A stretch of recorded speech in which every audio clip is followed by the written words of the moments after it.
Good evening, everybody. I hope everyone is doing well and having a good weekend.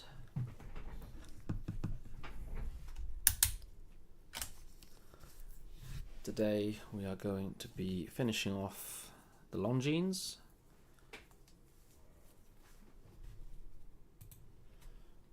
So we've got it all here, ready to go. It's now been cleaned. Just remember, we got it stripped down a few days ago, our last stream.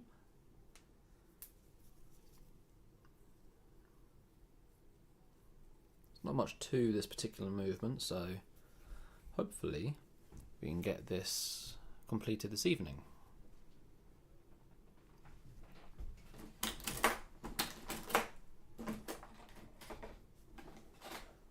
Let me just get my tools out and we can get started.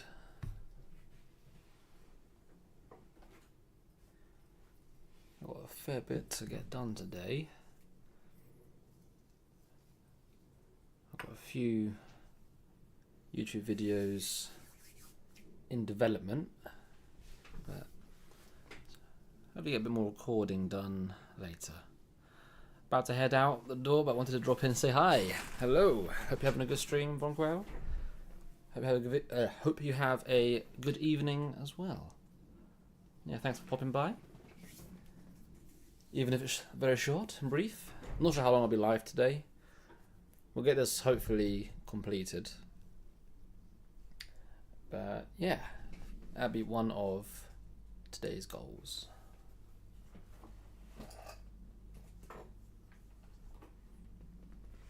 Finally got a part for the JW Benson, which is, let me get it out for you.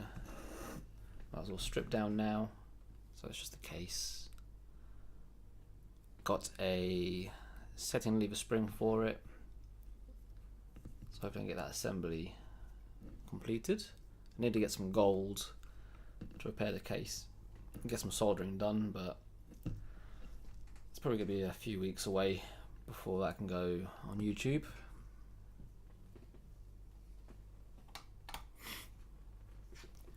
I'm off to do some serious grocery shopping, exciting stuff. Yeah, that's what I do on Sundays. So tomorrow that would be me. Any news on the sealed barrel? So I spoke at the shop obviously, and what I'm going to do is basically oil it through the arbor bearings. I'm not taking it apart, can't really get parts for it, so we're going to test it with the original barrel. It's going to seep in some light oil in through the bearings. We'll see how it goes. It's a bit of a shame of the sealed bearings and being a bit of an inconvenience, but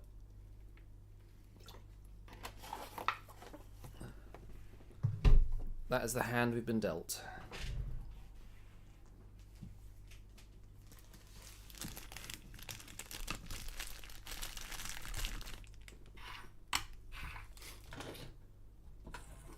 Also,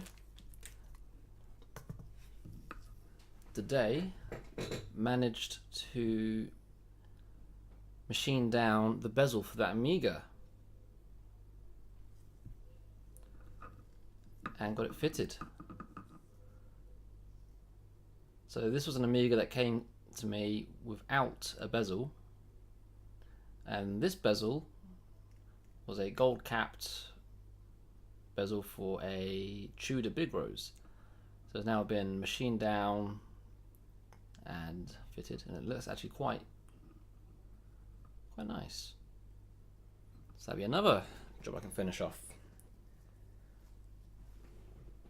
I might actually get that cased up after I do this Longines. It's unfortunate, yeah, to have an unserviceable part. It is unfortunate. That's just how they were made.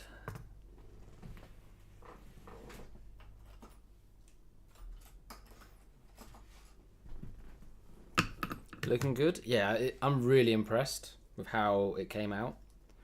Thankfully, they were the same size. They're both like 34mm, and it fit perfectly. You're actually off now. See you next time. Take care. Take care, my friend. Enjoy the rest of your day and weekend. I might be live tomorrow. We'll see.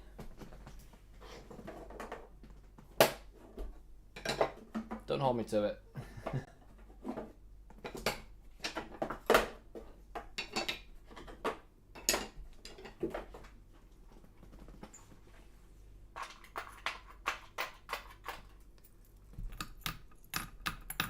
Screwdrivers.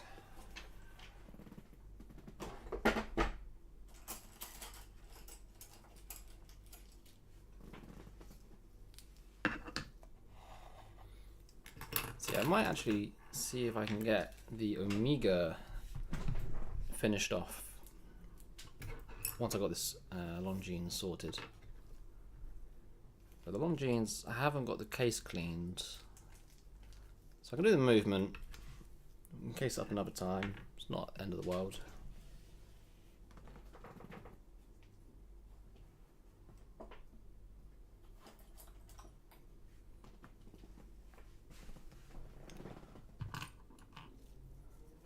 I'll show you another job I was going to be doing a video for.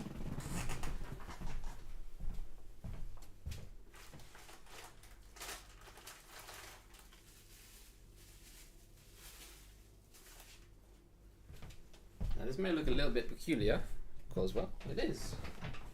It's a bit of an interesting one. So it's a Rolex Datejust without a dial. Bit mangled, it's on a NATO strap. My understanding is the customer was initially looking to have a dial restoration, so the dial was taken off, and I think they've decided to not go ahead with the restoration, so the watch has now just come to me without a dial. It looks rather interesting, and I've asked if I can take this one to shoot a video, so yeah.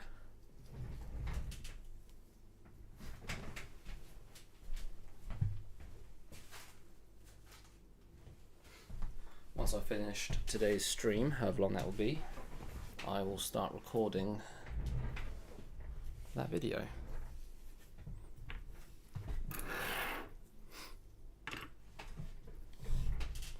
Just check how the stream's doing.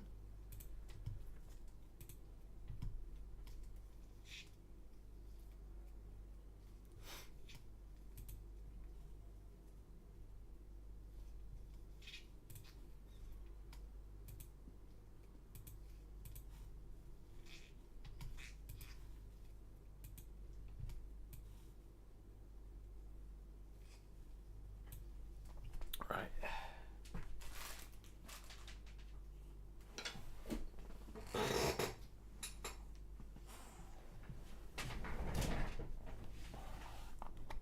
So the watch has been cleaned. And empty it out. Ooh, where's my rod to go?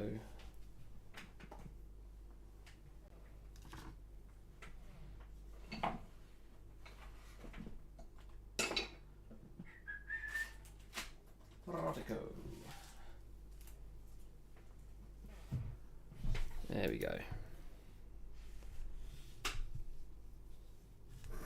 Just empty out the baskets, get everything ready.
get you in focus.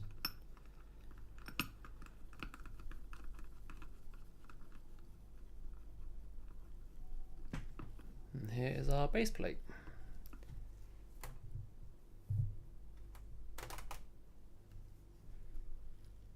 The first thing I'm going to do is just take off the balance, just to make sure, keep that nice and safe.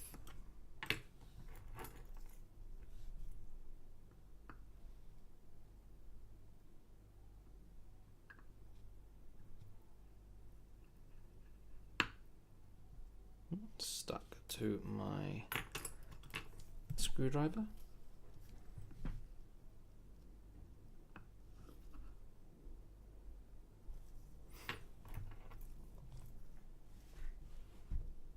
It's a little bit stuck.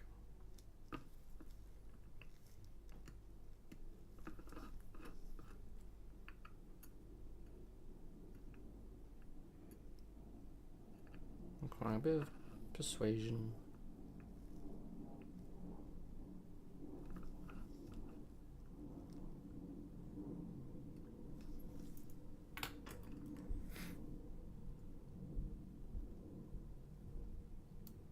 And off she comes.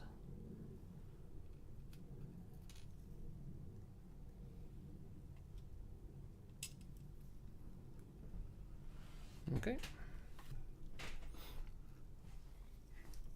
Oh, nearly forgot. Still got my screw basket. Let's empty that into the pot.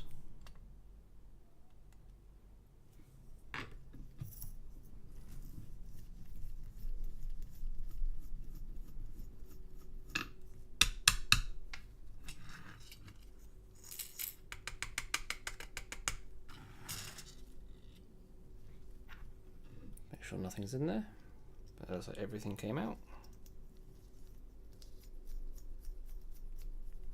I'll put that aside. Okay, so the only thing that's still in the base plate is the setting lever. So the setting lever screw here, setting lever on the other side. A lot of times I'll leave it in just because it's such a hassle to put back in sometimes. So we'll loosen that. We'll then need our stem, winding and sliding pinions. Got the stem. That's our sliding pinion. And there's our winding pinion.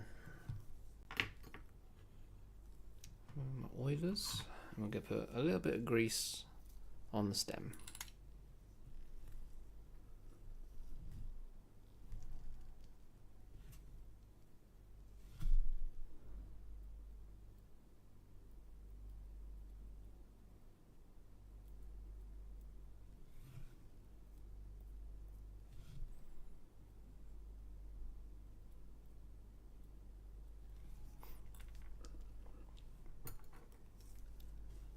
And then, as I'm feeding the stem into place, I will fit the winding and sliding pinions. Winding pinion is in place. Oh, nearly, there we go. And there is the sliding pinion.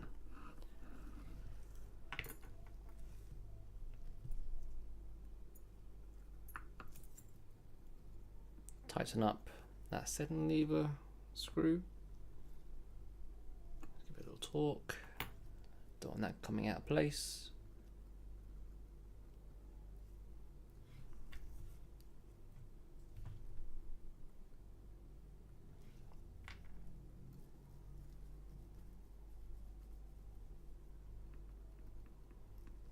That holds, so that's good.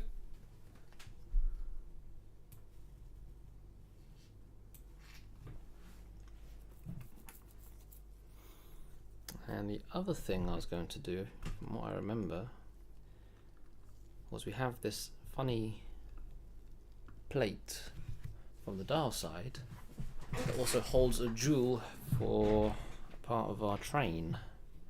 So I'll have to assemble the dial side up a little bit. before we can actually get this thing ticking.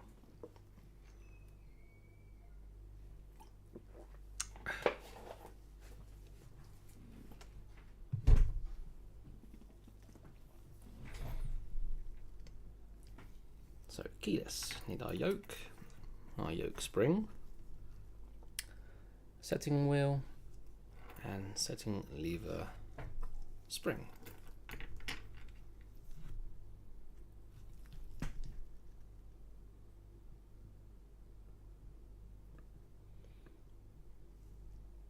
And greasing all the posts as I go.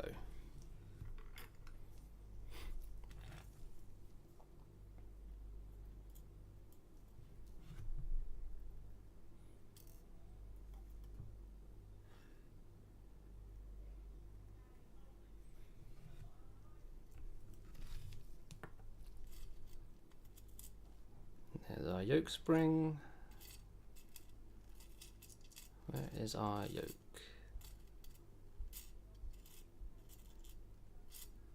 There she is.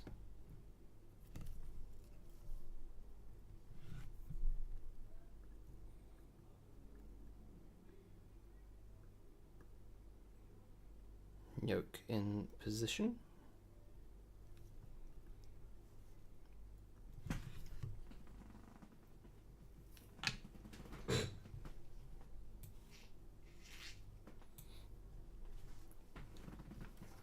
I'll put a little bit of grease from where the yoke engages with our setting lever.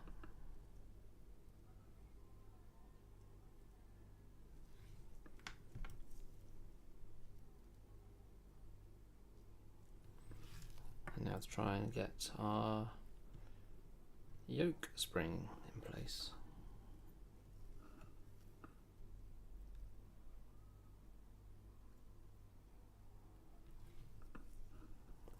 This one could fly out, so try to be careful.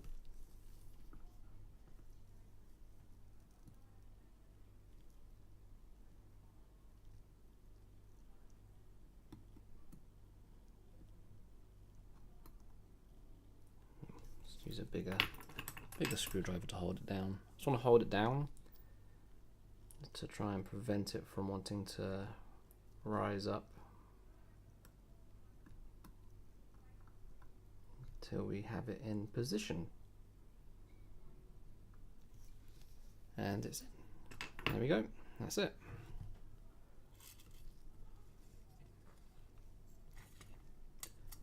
So yoke in place. We can now go on to the setting lever spring.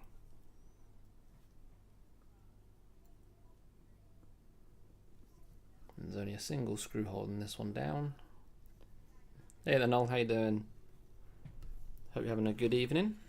We're just assembling the Longines from a few days ago. And I might also assemble up the Amiga, the one that I was fabricating a bezel for. The bezel is now done.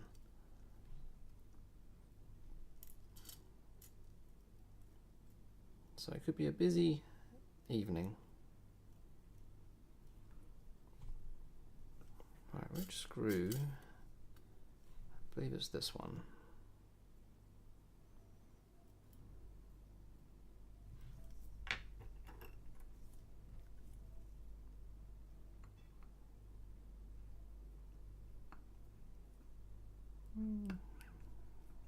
There we go.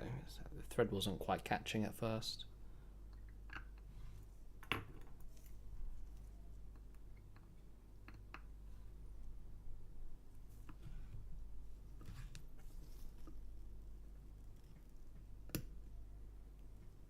Okay, so now the spring engages with our setting lever and we can pull it out and it holds. You're doing great, fantastic. How are you? I'm doing good. I am doing good. Been feeling very good with how everything is with YouTube at the moment. Put up a lot of shorts up over the past weeks. I'm feeling quite productive at the moment. I want to get a few videos shot, like main channel videos, because there still hasn't been anything. I think the last upload was now about 18 months ago, so I need to get something up. There's plenty in the pipeline.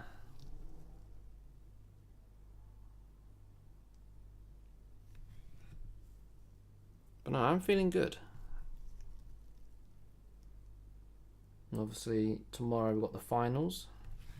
England and Spain.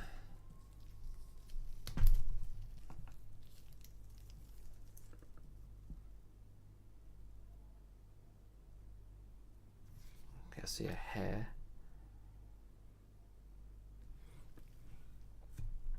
Is this a customer's watch? Yes, this is a customer watch. Not personal, but from a family business. Family shop. The Amiga, on the other hand, this is a personal job or private job. So the bezel has been fabricated and fitted. It turned out real nice. So I might get that finished off after the Longines. But yeah, I'm doing good.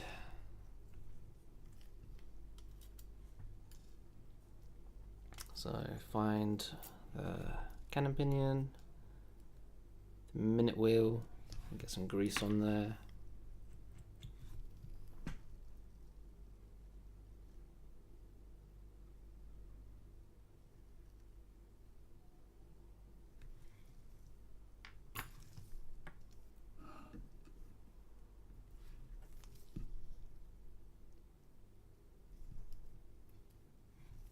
I'm gonna put some oil in here. I want it to seep in.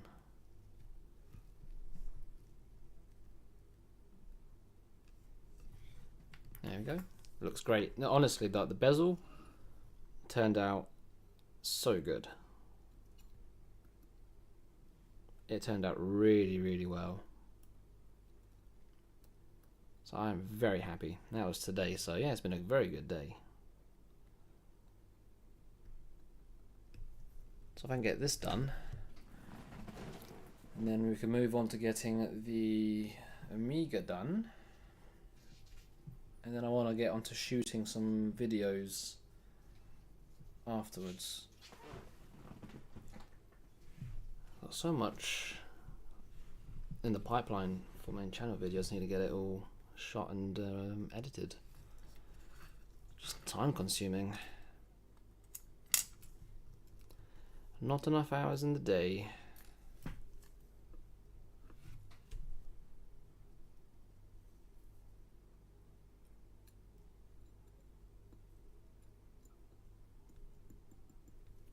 And this is the plate that houses the jewel for what I believe is the third wheel. Didn't really give us any trouble disassembling it, just one of those things to remember when reassembling. Otherwise that wheel's not going to have anywhere to sit. So I'm doing it a little bit backwards to how I typically assemble a watch. I'll do a bit of the dial side first, and then flip it over.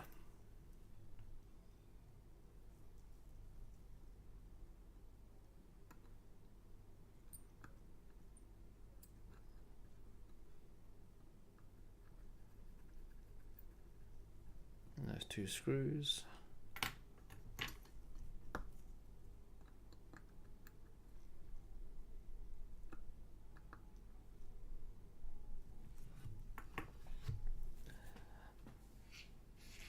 And that bezel was the one you remade in a lathe. I adapted it on the lathe slightly. It was originally from a Tudor bezel with a tiny bit of adapting, and obviously I had to sand down or remove the gold cap so that it could match the stainless steel case. Okay, there we go.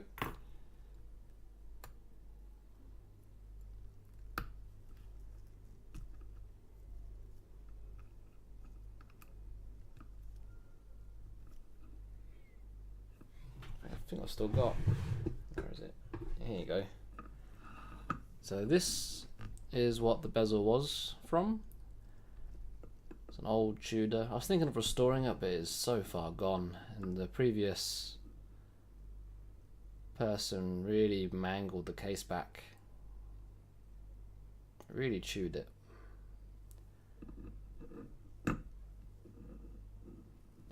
So now that bezel is sitting on the Omega. Because they're both like 34mm, same sort of size. Oop, trying to drop it. It's just been polished. It fits very snug, very tight, so it's not going to come off.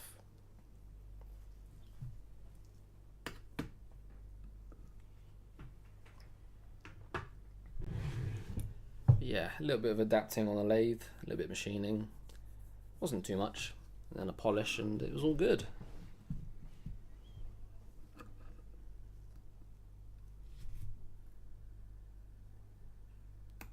It looks rough. How's the movement in the Tudor? Let me get the case back off. Have a little look. From what I remember, it was actually okay, the movement. I think it's missing a few bits. It's missing the balance jewel and the balance cock. Okay, screw missing, but overall, condition-wise, it's really not that bad. But the case is just, yeah, you see it on the sides, it's just a lot of work. So now it's basically a parts, spares type watch. It's already been used now for the bezel, so can't say it wasn't worth it.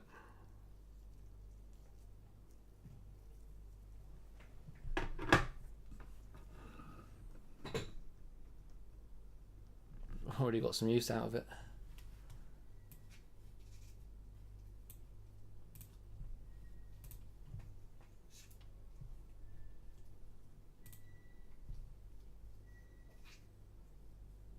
Oh, excuse me.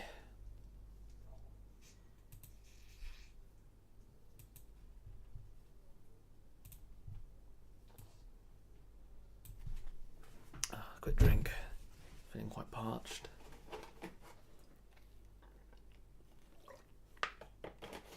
That's better.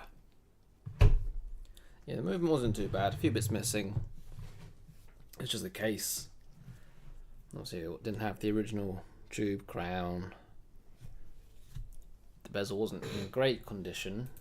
The cap itself, the gold cap, wasn't in great condition. But because I was machining it down, didn't matter too much. I bought a Bourgeon 8008 and thought it would be okay with that only. Now that I've tried 4 different watches and I can't open a single one of them. Let's have a look. Bourgeon 8008. Let me just...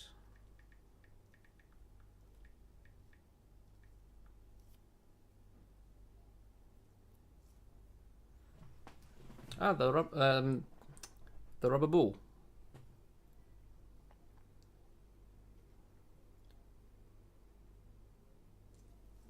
The little case back opening ball. Yeah, you're going to struggle using it to open case backs if they're properly tight.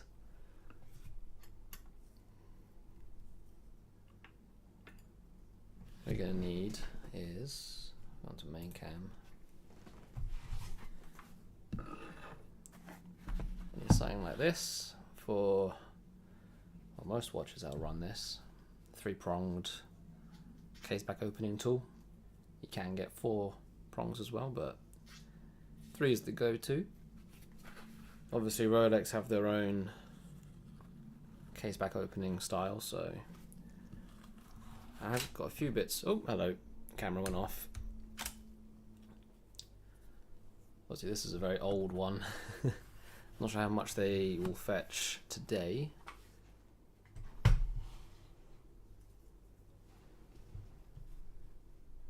I've had that for a good few years.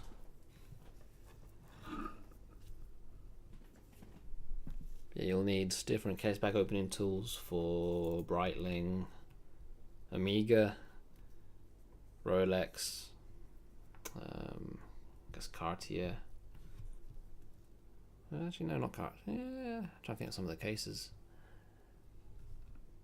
Yeah, that's what you're planning on getting. It's a useful tool to have.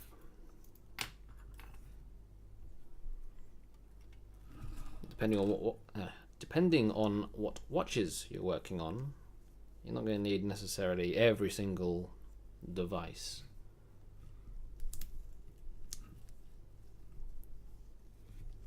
Sorry, didn't realize where my camera was set up. A bit more here. So here is our enclosed barrel that we're not going to open it because we'll likely damage something and it's just not worth that hassle. So what I've been asked to do is to feed some oil through the barrel bearings. We'll test it, see how it goes.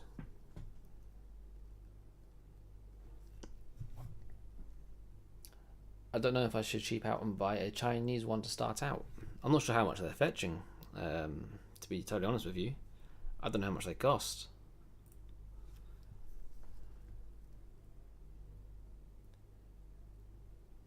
And I know some of the Chinese tools or knockoff tools, I've seen a few watchmakers actually use them absolutely fine, so could be a luck of the draw sort of thing. Maybe you'll get a poor quality one, I don't know.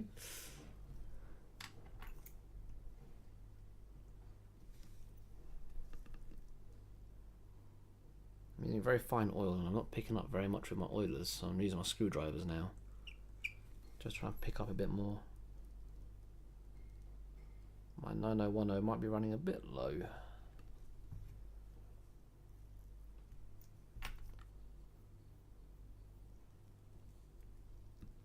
But no, I have seen some of the quality of some of the Chinese tools. Haven't been too bad.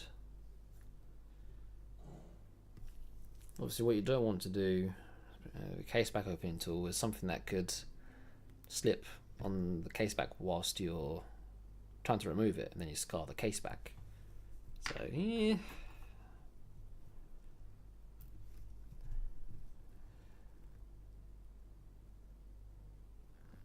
Just be cautious. Look at the reviews, whatever you buy, trusted seller and everything.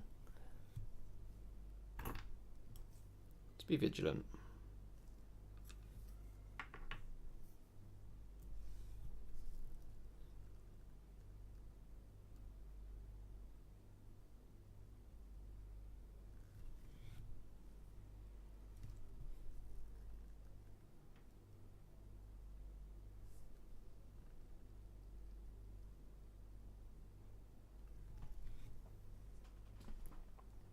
New Bergeron Jackson tool is £195? Really?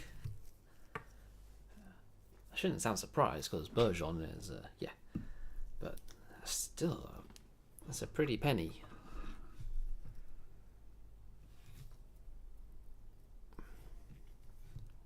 Any chance of getting a second-hand one?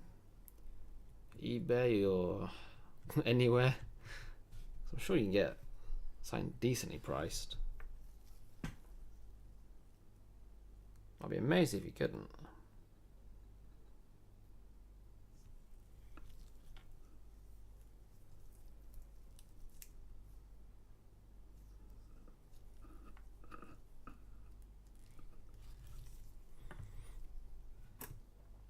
Yeah, quite pricey, but we've discussed it on the channel about prices of watchmaking tools and watches. It ain't a cheap industry to get into. Nor is it a cheap hobby.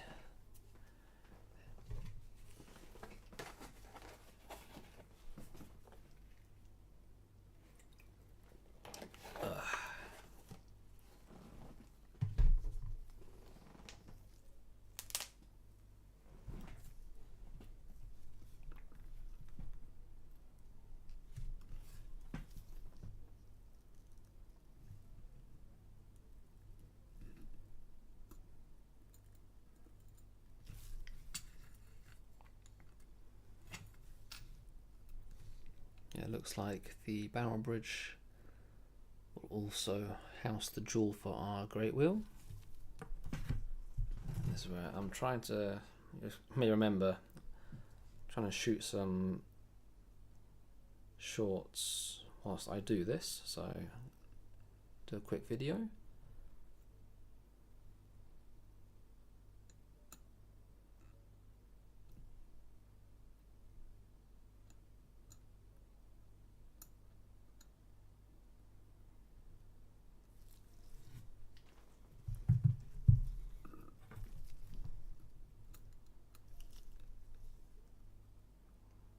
There we go. Yeah, sounds very pricey. But the ball tool can be useful. I'd say I'd use it when the case back's already, how would I describe it? They've already started to loosen it, but maybe it's a bit stiff in the threads. That's when I typically use the rubber ball, or just to get it going when I'm tightening it back up. A lot of the times when I'm decasing, you know, Rolexes, the case backs are just way too tight to be using the rubber ball. But I know it's not the same with other brands. Probably won't be as tight.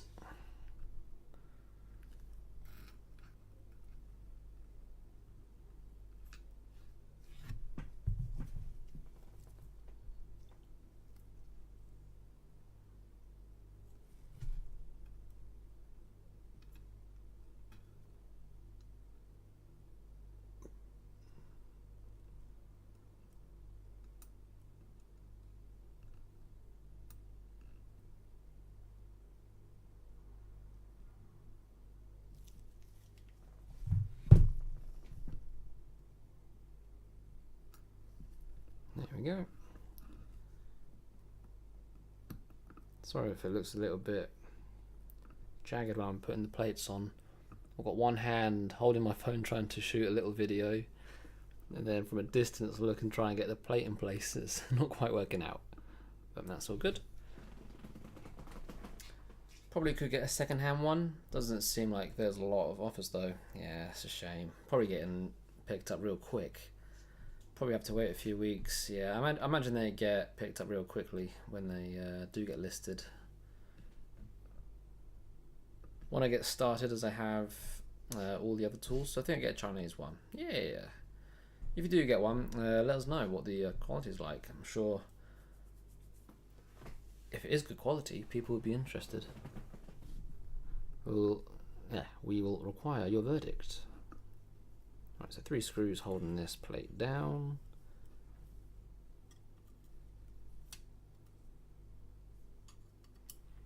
Also, Tuesday will probably be quite a long stream because I will be working from home.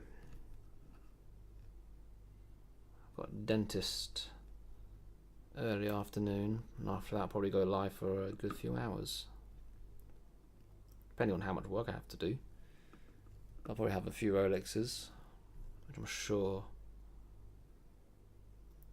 will be interesting.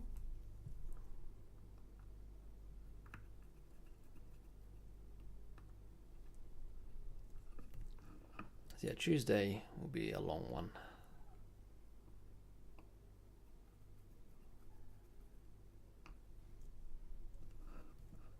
So 3 screws, 1, 2, and 3. Let me just try and adjust this camera a little bit.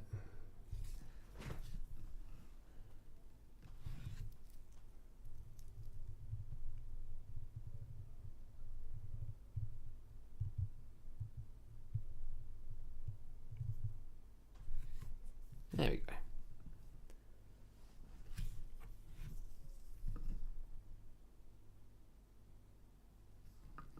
Just checking the jewels, the bushes, making sure everything's good.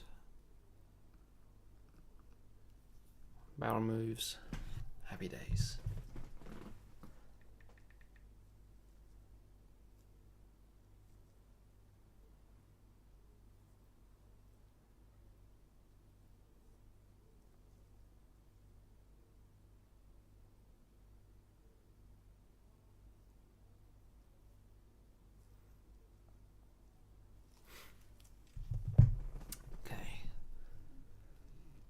So next, we've still got to put the crown wheel on. I'm actually going to get the train in place first. We'll get the train in.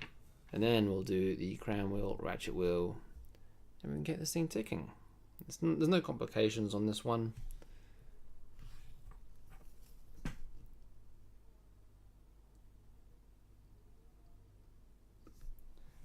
So we should have a nice, easy, smooth sailing. See a little hair on a jewel.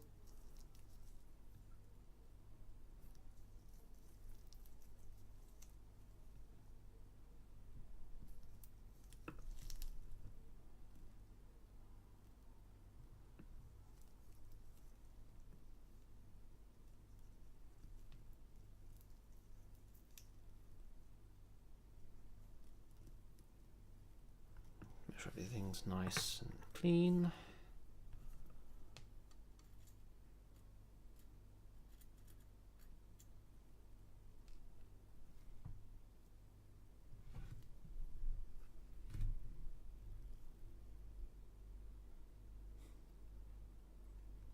Okay, looks like I may have gotten a bit too eager.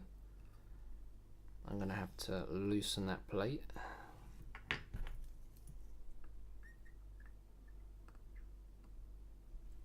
Basically, the third wheel's not going to want to go into place with the barrel bridge in place. I thought it was just the great wheel, but nope. Third wheel also.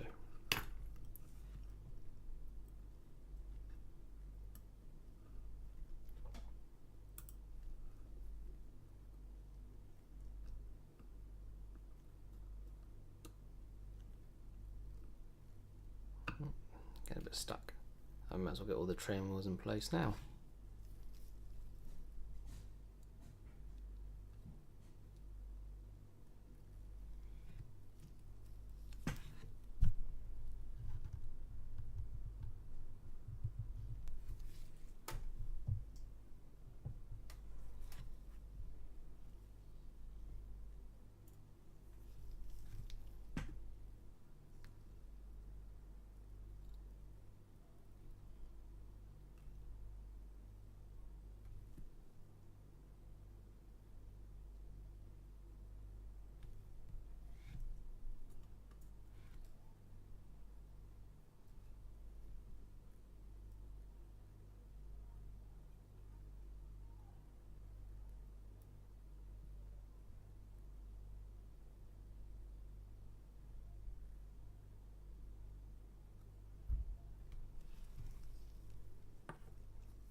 So you can see where the third wheel, the wheel wants to sit underneath the barrel bridge.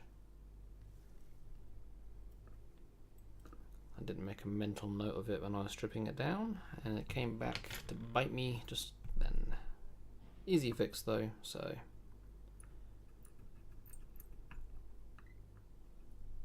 we can continue.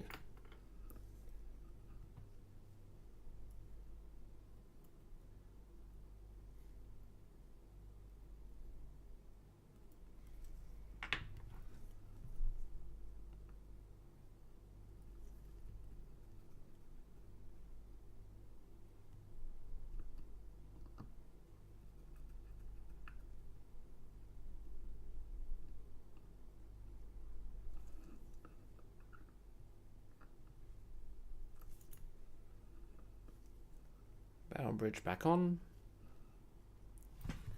All the train wheels in place now.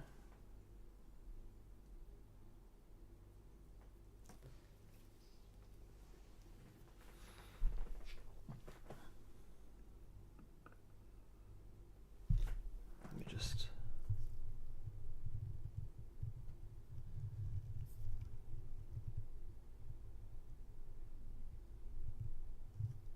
there we go. Wish I found this hobby before horology became so big on YouTube. Just looking at auction prices for watches, yeah, a few years back, bro. Pandemic prices compared to obviously peak maybe a few years back. Insanity. Absolute insanity. Seems to have cooled off a little bit in recent time, but it's crazy.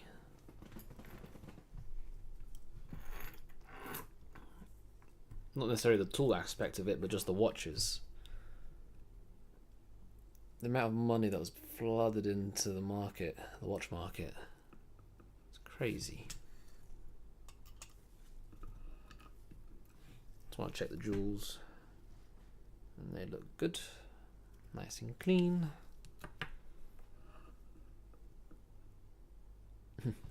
I can't exactly say the same. Wish I found it prior to then.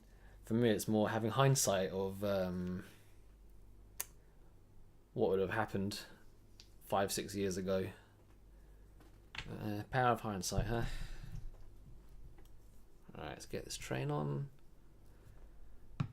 Shoot another little video.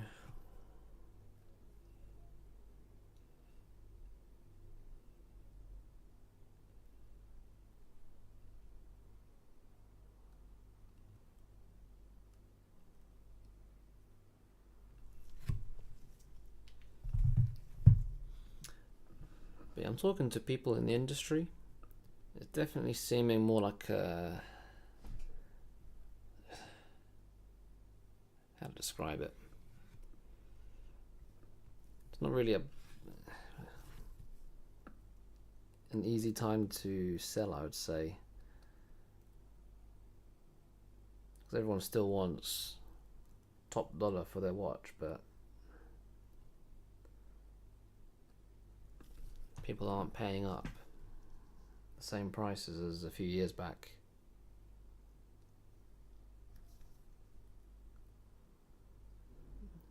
So there's been a big decrease in value for a lot of watches, especially in the Rolex market. But I know it's affecting all of the higher brands.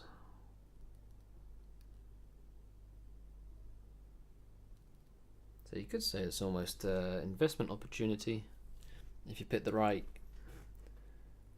watch.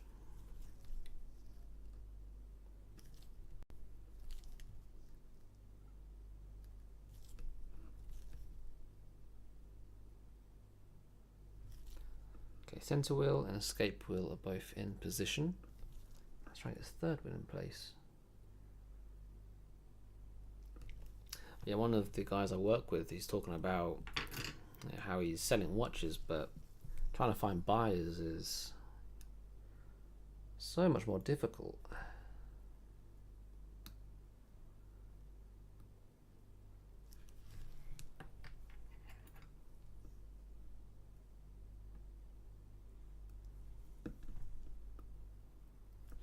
What are you putting that face for, Null?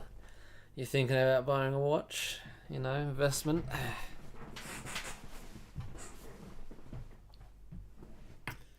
What I'm going to say is my head watchmaker, he bought a Rolex GMT just before it was discontinued.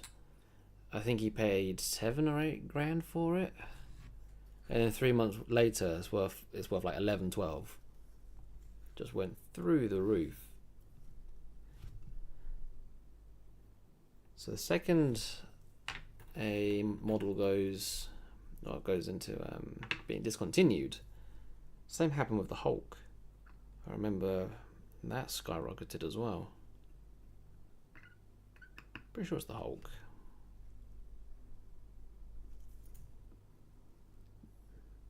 But everyone I'm talking to now is like, yep, market's starting to, well, it's been on the decline for a little while, and we're kind of talking amongst ourselves as to how much lower is going to go for the next boom, I suppose.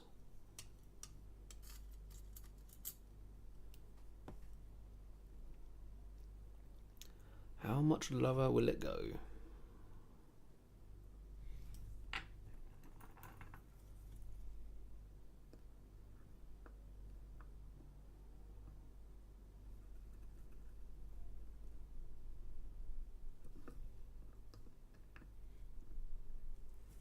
Because obviously, in our views, it's like it can't go much lower. We don't think, because people are still buying, just not as frequent. But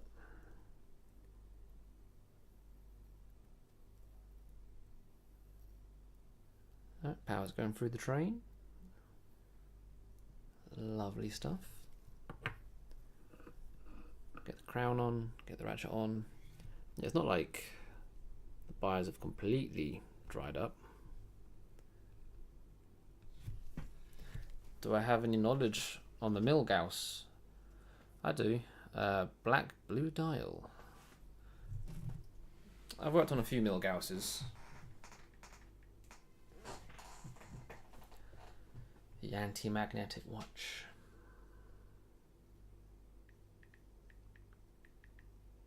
Milgauss. I haven't worked on many Milgausses, but I've worked on a few.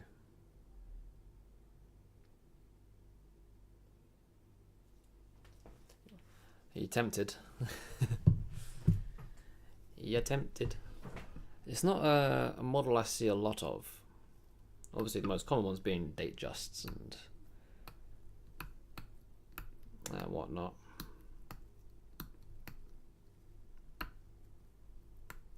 Just checking stem.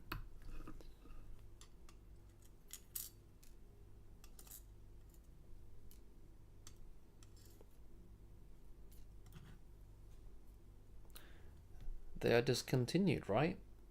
I couldn't say, is the honest answer. Asking beyond my knowledge. I would have to look it up. Don't want to feed you false info. I can't say with certainty if it has been or not. But I don't see them very much. But it might just be because it's quite unique and different to, I guess, what people will typically go for.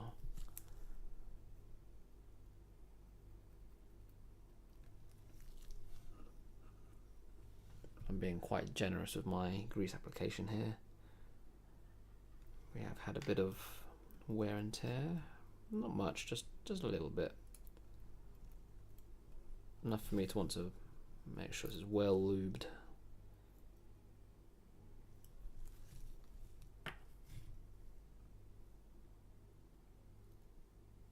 Okay, it's moving side to side, but that's because we've still got our little top plate to put on. Right, let's have a little look actually. Let me just go onto old Google.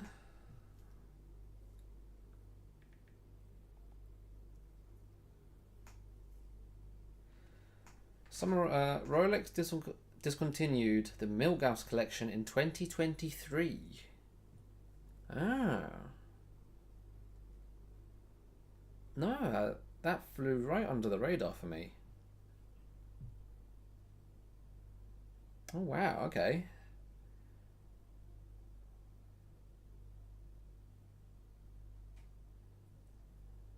Although Rolex has stopped producing the Milgauss, pre-owned models are still available. Yada yada yada, secondary market. Okay, so Milgauss has been discontinued. That wasn't that long ago.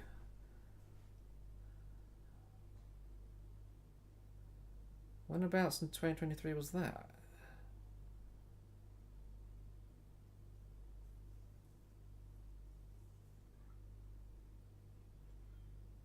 It discontinued.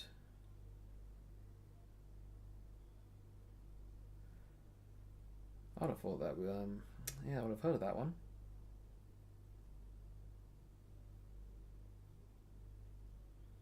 First quarter of 2023, Milgauss was discontinued. Oh, damn. Oh, I didn't know that. And that was recent.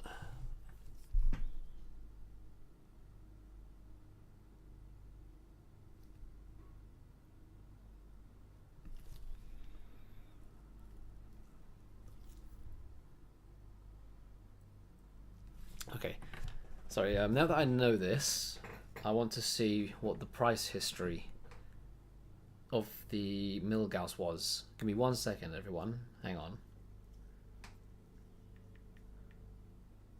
Rolex Milgauss.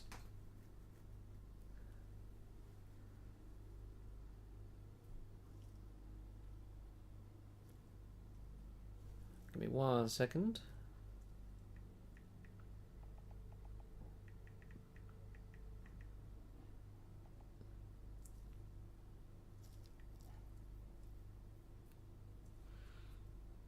$40 mil, Milgauss. Let's have a look.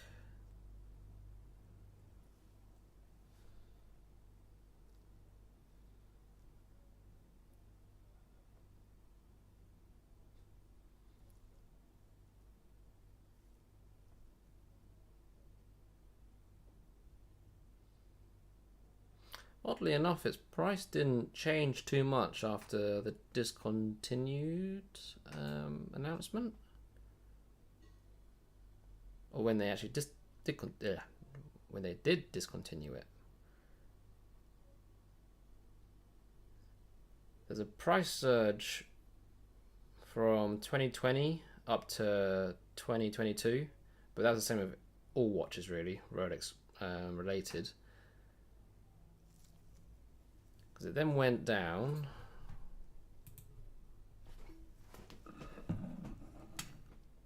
Just having a little look at the charts.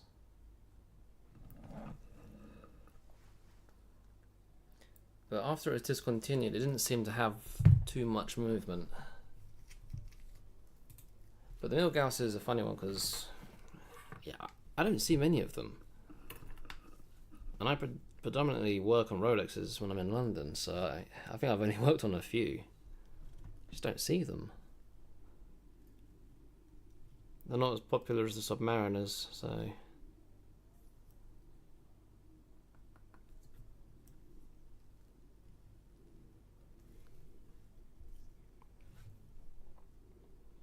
You gotta go with what's popular. In a sense, follow the crowd.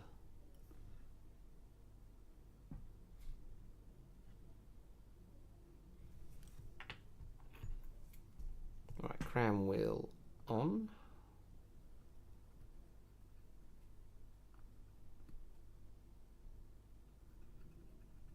Just getting that secured.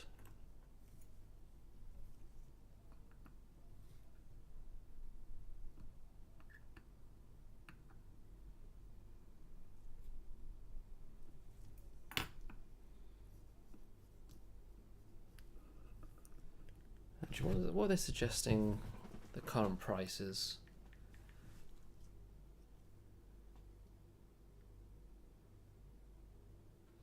Yeah, just shy of 10 grand, about 10 grand. Similar sort of price you can get for a second-hand Submariner.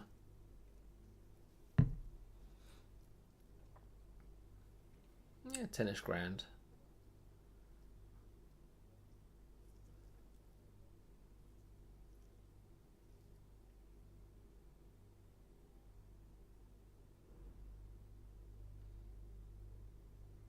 I keep getting you off track. It's all good. It's all good. Don't worry. It's one of the reasons I enjoy the live streams, having these kind of discussions. It can be about anything, really.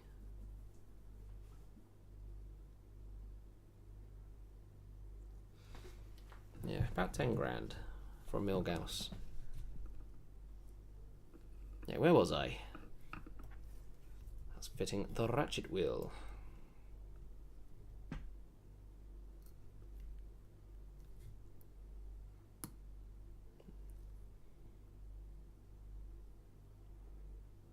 Okay.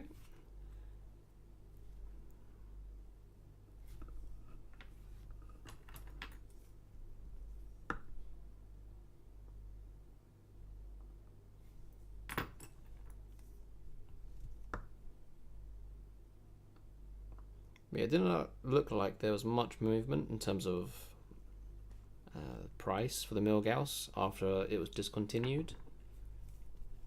It looked rather stagnant.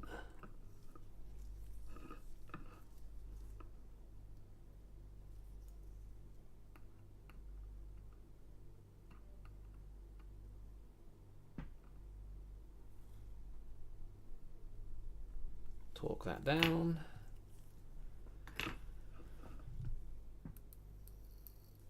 Sounds a bit rough, but we've got no oil in there. So we'll get some oil in there. That should run nice and smooth.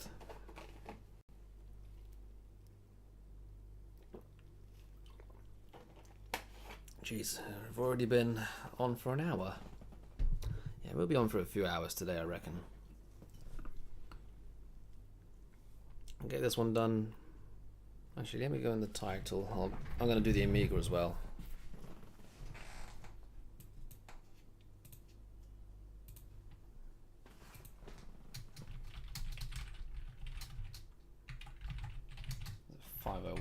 Amiga 501.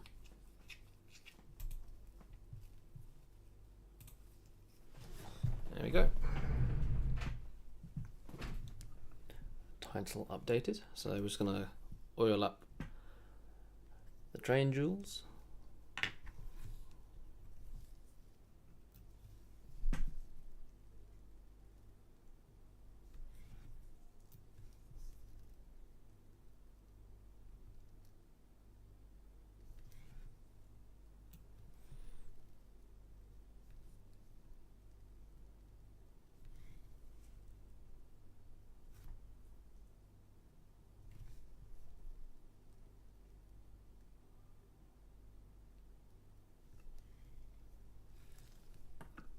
That's that side done. Onto the dial side. It's already sounding so much smoother. My goodness. So much smoother.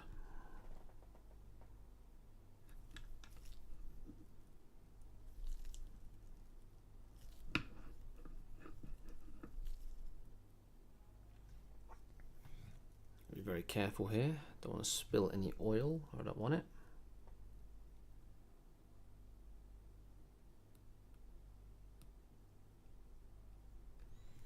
There we go.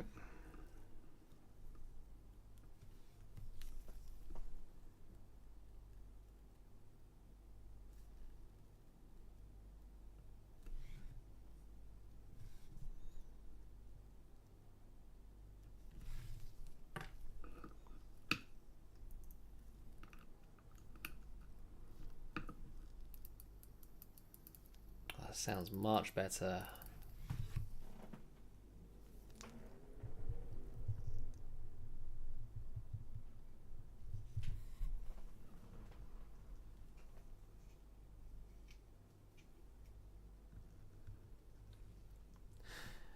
Just a little more polish on that bridge and would have a face reveal. Ah, you're not here to see. No, you don't want to see that. You're here for the watches. I'll have to put my hand here. There we go.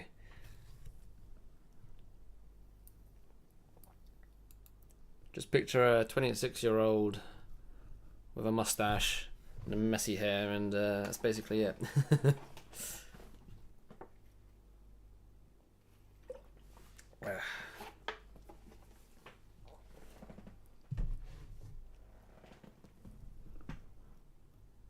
Okay, let's kind of quickly do a little. I forgot how much the camera picks up.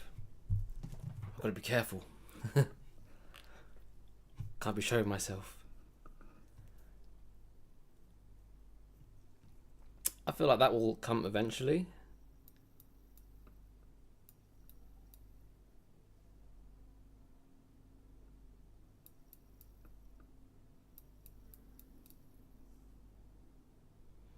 But it's going to be like a big milestone for the channel, I think.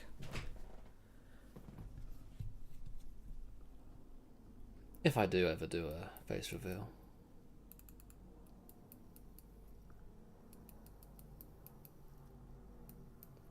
Right, enough playing with that. Let's get the palettes in. Got some magnetism on my tweezers. Ugh.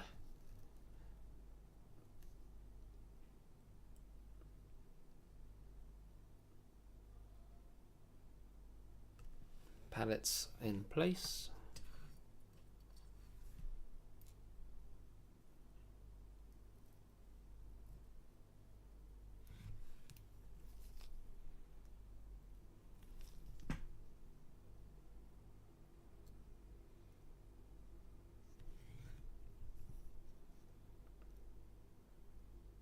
Try and get these pivots lined up.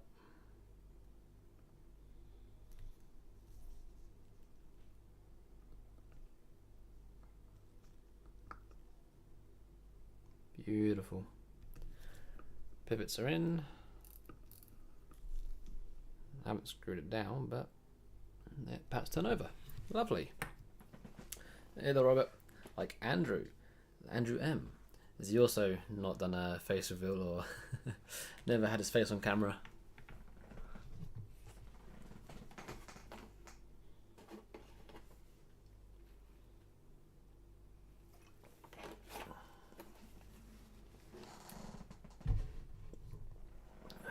Right.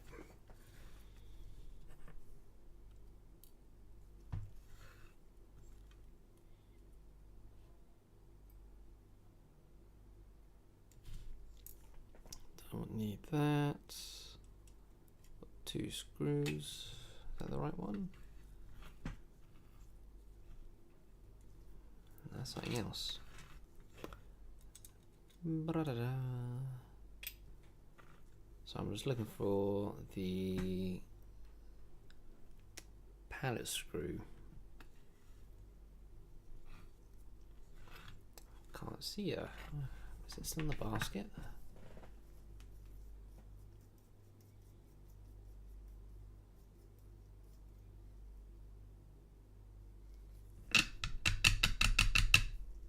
Nope.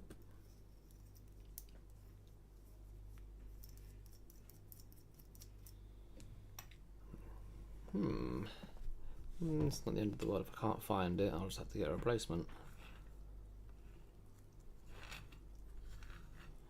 Where the devil did he go?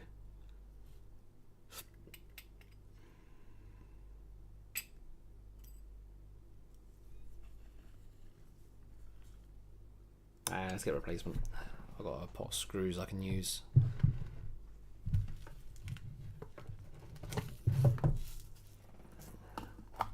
Just got to be a generic fit, so got loads of screws to look for.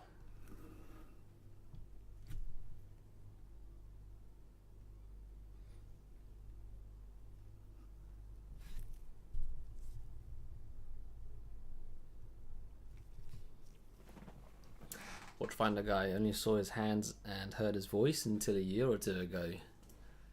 Ooh. Pressure of a face reveal. Maybe one day. Maybe.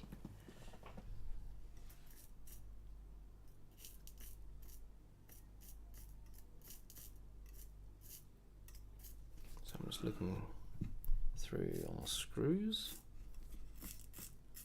I don't know, do you reckon we're going to find a screw in here? What are the odds?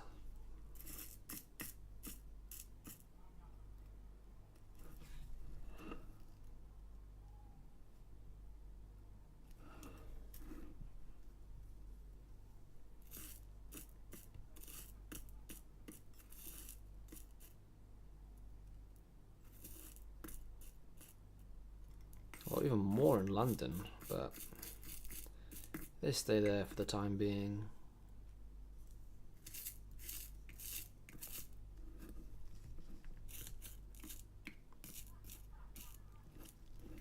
Comes very handy, especially on restoration work. Oh, I may have found the kind of screw I'm after.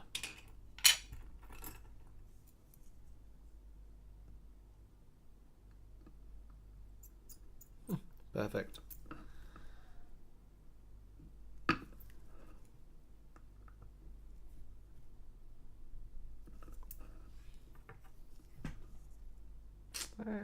Maybe saying a bit high.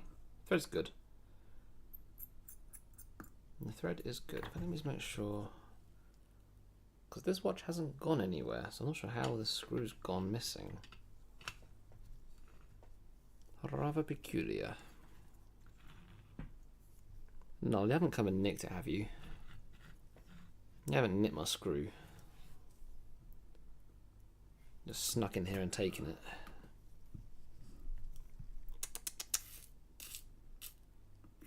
Can't believe you. taking my screws.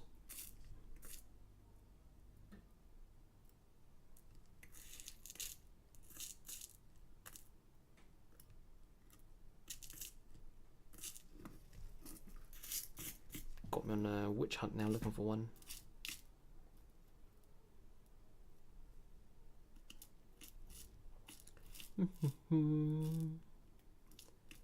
A relatively thick thread and a flat head. No, sorry, thick thread, flat head.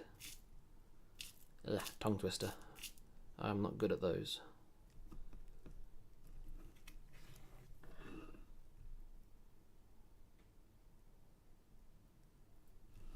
I think it's the same one I picked out earlier. Oopsie.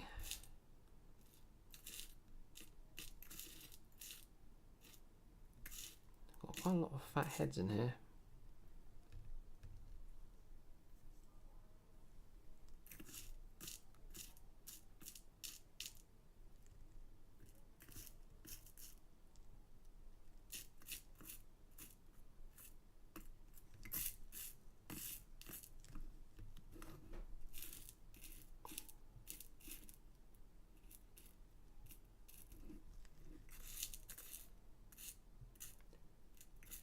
And this is a fun part of watchmaking, especially on vintage jobs where you can't actually get screws and bits for them. Just got to hunt for something that'll work. The cat that we saw when you went to get a drink probably got it. Damn, it's quick. Wasn't gone for long. I think I was still here, right under my nose. Crafty devil.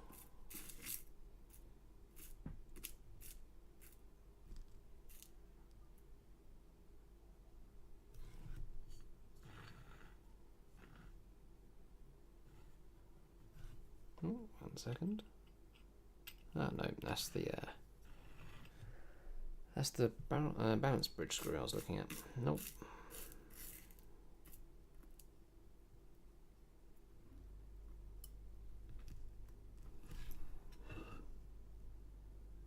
There we go.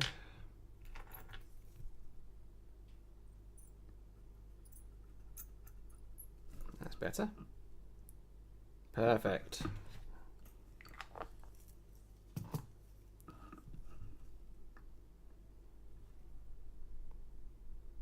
Screw found.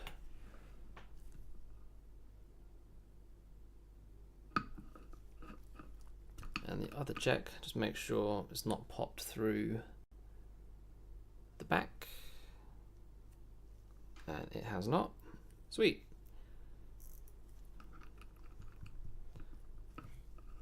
That was just a regular screw, so I'm not too fussed about replacing it.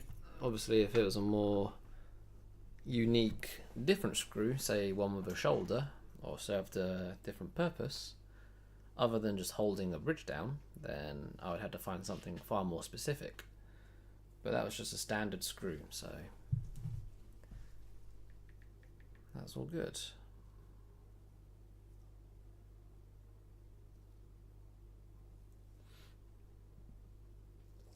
Oh dear.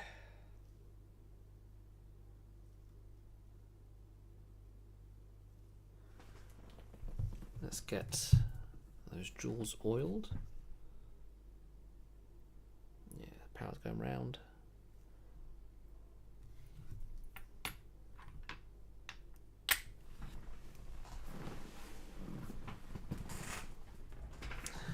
Should I even ask how you got that many screws? eBay. If you go on eBay and you just search watch screws, you can find people selling hundreds, thousands in pots. So this particular selection of screws is not mine. This is my dad's from his workshop, which I have borrowed temporarily being probably a few years. I've told him, I've got this pot of screws of yours. It's just been here ever since, really. But I'm doing work for him, so this is one of his jobs. So it's only fitting that the screws that I've acquired from him fix it. I have my own screws odd bits in London, and I just acquired them through eBay. Just a job lot of screws. There's a bit of play there in the ratchet. I'll check that out. Ooh, there's a bit of play. Have a look at that. Right, before we go any further, I'm going to check that out.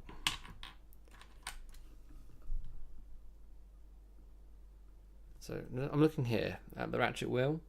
I'm going to wind it.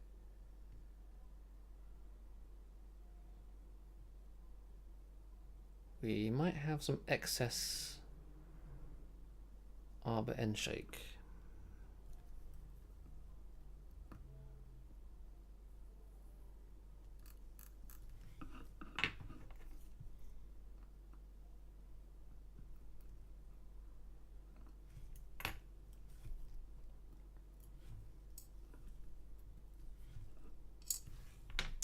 Pegwood.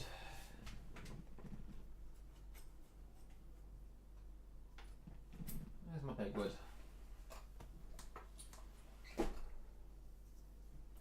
Let's take a bit of pegwood. It's going to sharpen it quickly.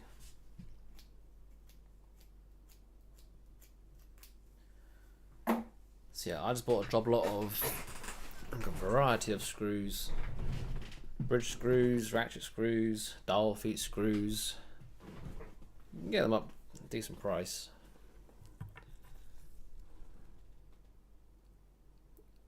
Ooh, okay. We have got quite a bit of barrel end shake there. Can you hear that? Can you hear the rattle?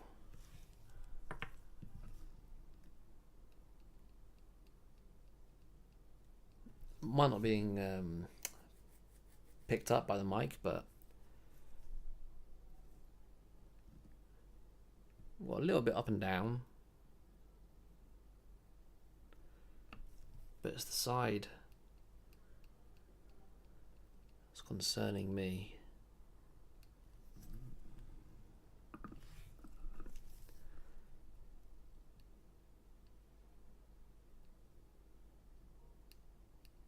Well, let's tighten that up. Okay, that's a little hiccup. Nothing to worry about. Nothing concerning. I have seen much worse, but it is something that will need to be addressed. So let's take that bridge off. What am I doing? Do you have a hammer to close off the jewel bush in it? I'll be using a staking set, and I'll use a domed punch because I believe there's still plenty of material on the bridge. I'll obviously give it a little look over, but I don't think it's been tampered with. The only thing I haven't got are any what do you call them? I can't think of the name. Okay. But basically, if I tighten them too much, I'm going to have to widen the hole. I haven't got the tools for that. Broach. That's the word. Broach. It's escaped me for a second. I haven't got any broaches. So yeah, hammer time it is. We need to tighten this gap. It's too much. Too much.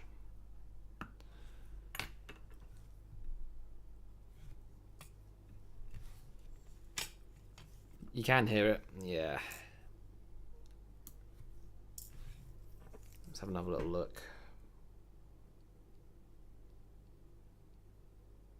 It's too much. Because what I saw was happening is obviously you go to wind it and it raised the ratchet and it was sinking on top of the center wheel. Let's take this off.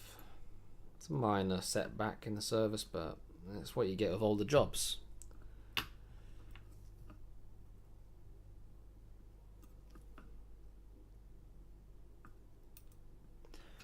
Borrowed from Dad? Nope, not this set.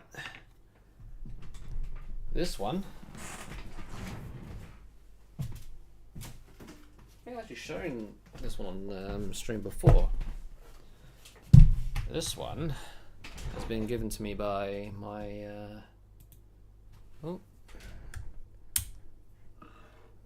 camera's off. 1 second. Battery's dead. Change the battery.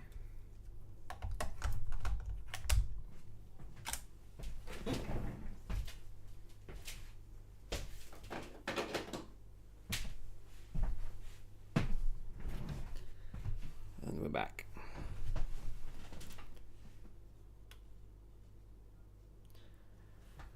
So this one, staking set, is from my head watchmaker. French staking set. He got a new staking set from the Birmingham watch fair thing that goes on. And he got complete, like a massive staking set. And knowing that he obviously has that, and I'm looking to go into restoration, he very kindly has given me his old staking set. Which does mean that over the course of the 20 odd years he's had this, the punches are a little bit on the worn side. It's definitely been used. But I am not one to complain. What I'm looking for is a punch with a slight dome in it.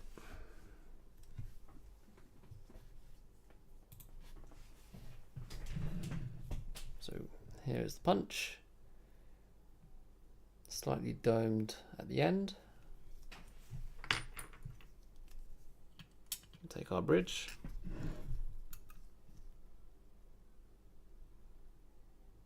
Oh, actually, this could be. Oh, no. 1 second. This could be the right size. I'll give it a whack, basically, to close the hole. But I need a support from underneath, and he's missing all of the additional parts, so.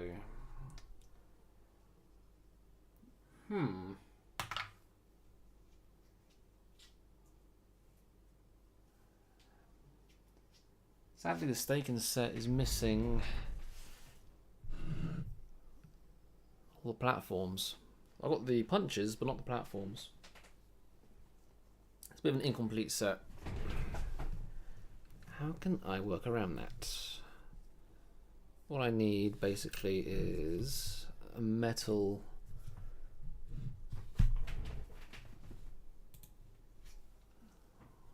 like plate almost.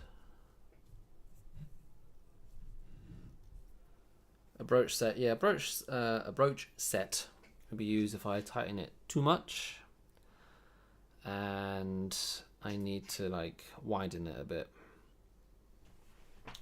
Right.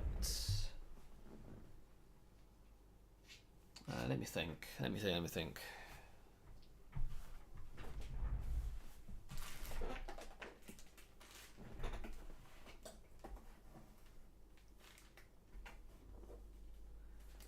My main staking set is in London.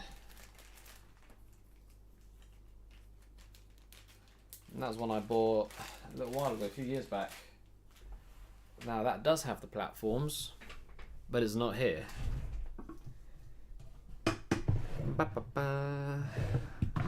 Think, Nate, think. What have I got? No dome stump, no nothing stump. Just punches. Just punches.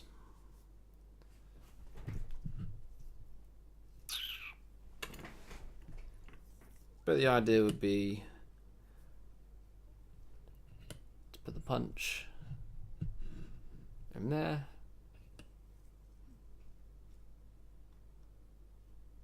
I'll have a little platform to obviously protect deforming the bridge. I'm not going to do it now, but just to like show you. Oh, actually, oh no, we can make this work. Because obviously we've got basically little feet at the base of the bridge. I don't want to dome anything, but we have a shallow section in the middle. So actually, this could work, depending on how deep it is, just to protect the feet.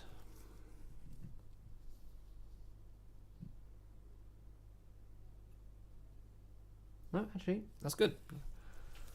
Crisis averted. We're good. No, actually, let me go on to zoom cam.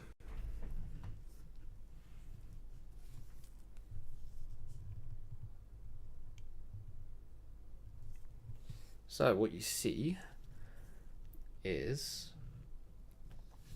the stake, the bridge, and the reason why I was not panicking, but we've got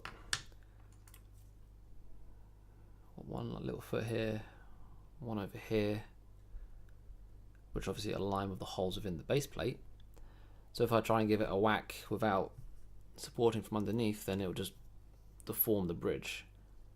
But one of them's now overhanging the edge, and the other one is being placed in this little ingress within the stake.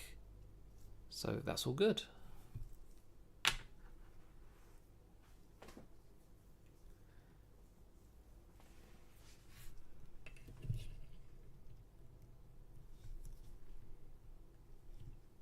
I was going to use a domed punch. Take a hammer, a few taps. We'll do it, a few light taps. Don't want to overdo it, because if I do, then I've got to figure a way of expanding the hole. So I've got a little watchmaker's hammer.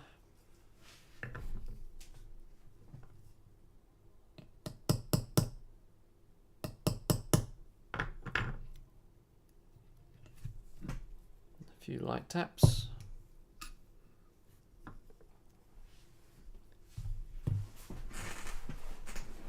Like I said, if I had done a bit too much there.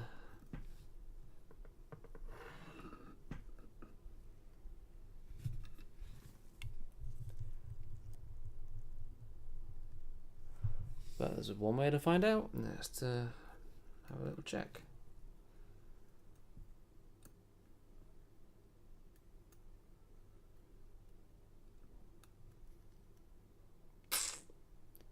Oh, it's on. Oh, it went down. It's better, but we've still got some play, so we'll do it again. Had a bit of improvement.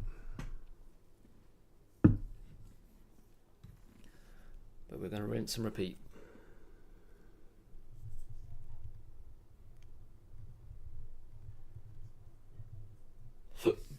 Excuse me.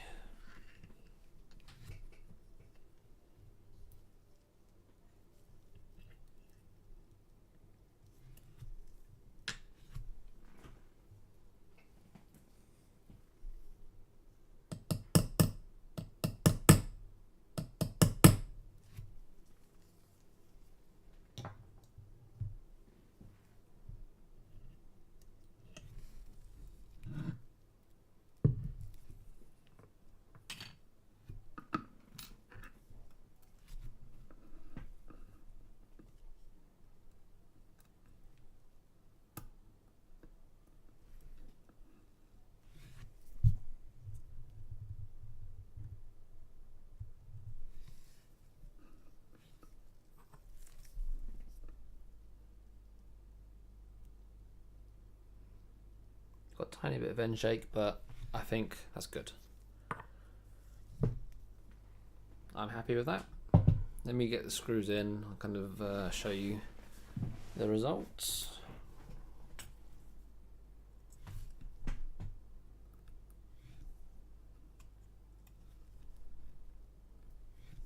Wasn't a huge adjustment that was required.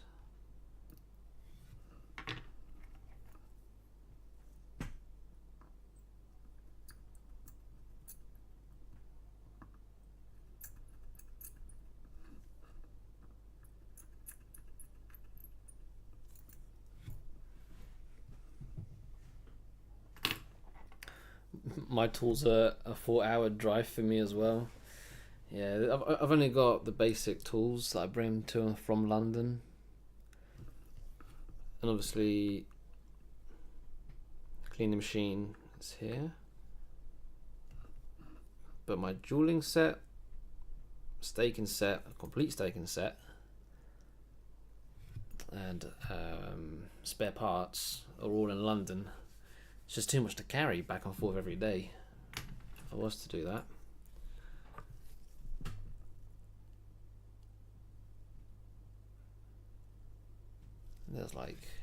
There's a very tiny amount of play, but so much better. It's like no wiggle now. The main result will be how it looks with the ratchet in, so let's have a look.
What specs are we seeing next to the barrel arbor? I mean, there's some scratches, tiny bit of pitting. Yeah, some scratches around here. Some like spots.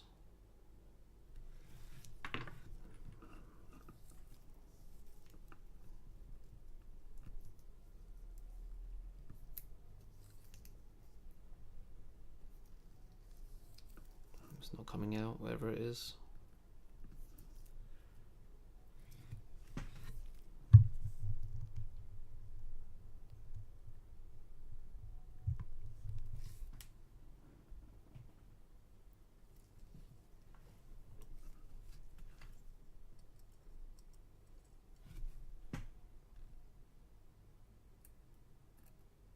Moment of truth.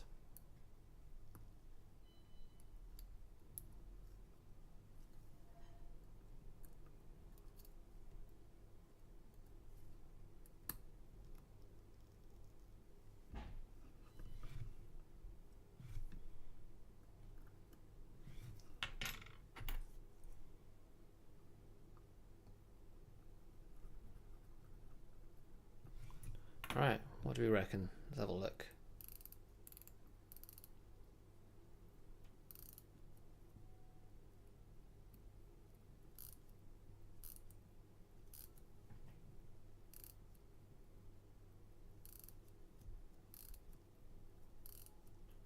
It's better. It's a lot better. I say it's perfect, but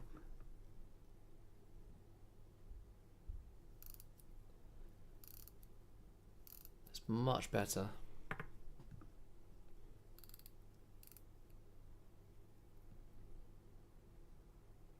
I may try and get a tiny bit better. My concern is if I go too much, it's going to get too tight.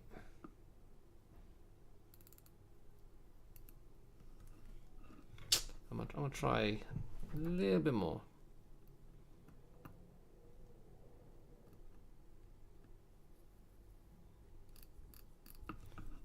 Before I do, just kind of a little look.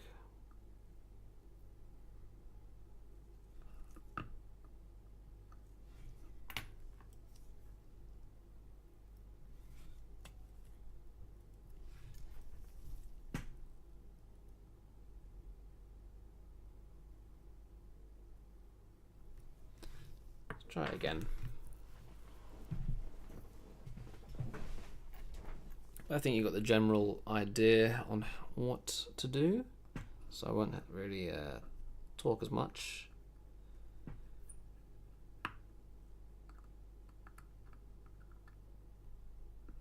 We take a staking set, take a hammer, give it a good whack.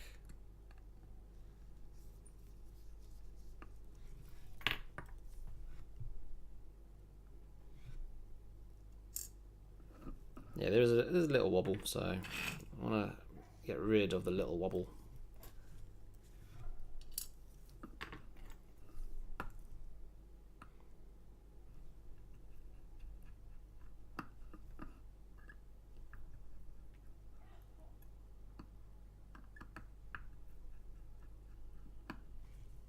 We don't want little wobbles around here, not in this area.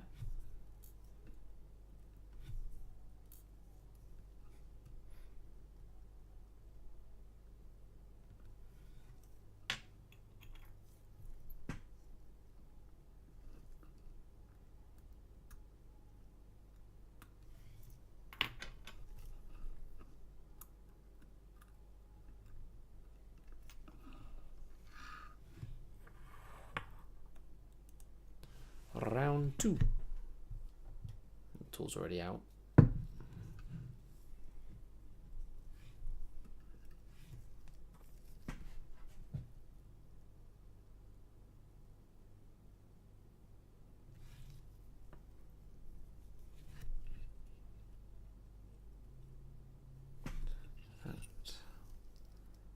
Yeah, that's probably as best as I can get for the punch.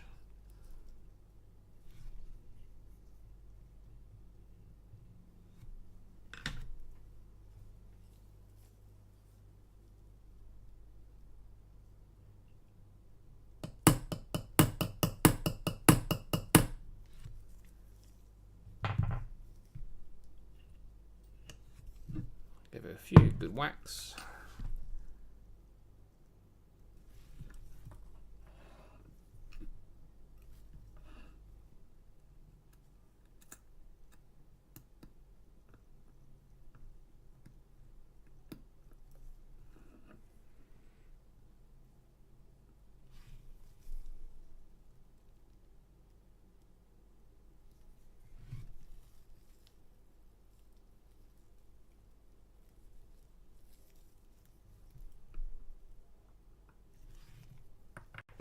I think we're there.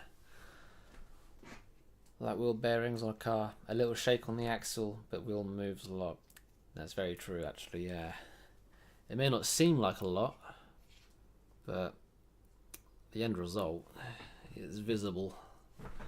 I'm not expecting perfection.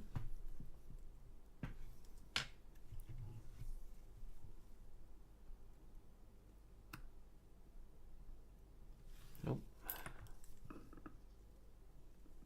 Pivot's gone out of place. So every chance we've gone a bit too much there now. It went down. You can see it's now stuck to the bridge. It's not so tight that it wouldn't go on. Let me just get some pegwood. Like, she is on there pretty good.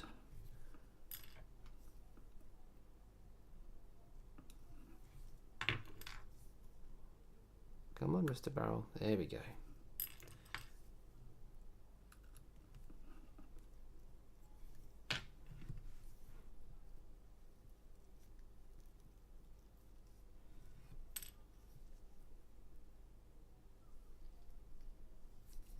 Let's use a bit of pegwood.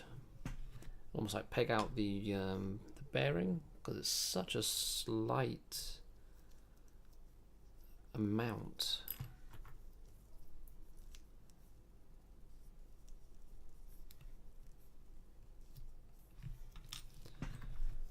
I'll put a bit more grease.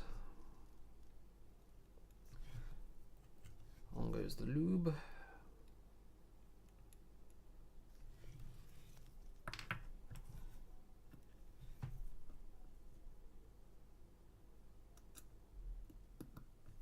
There we go.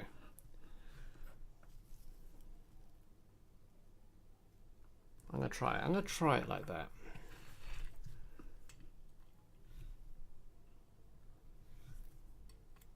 I'm intrigued.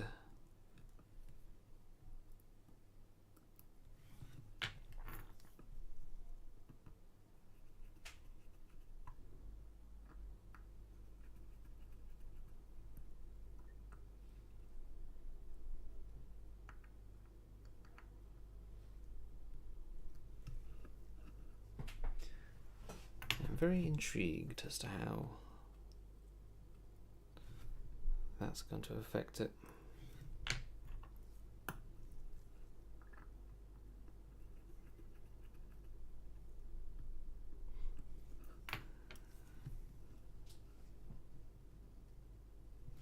A little drink. Oof.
Moment of truth.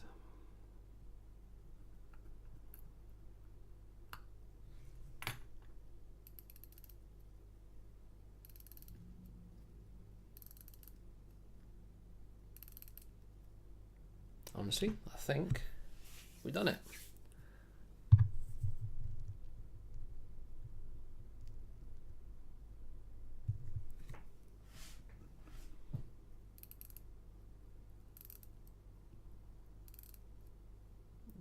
Honestly, I think that's good. I think we're good. I'm happy with that. If you remember what it was like before and what it's like now,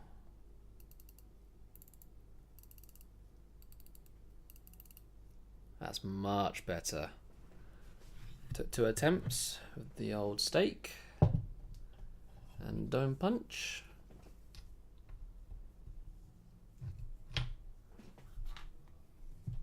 Put that away. But I am...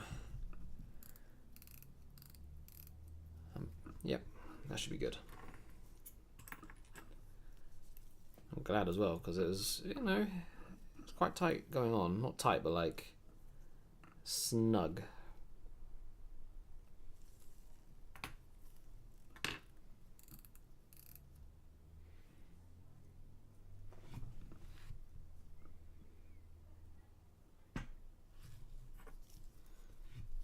Now back to where we were, and we were going to oil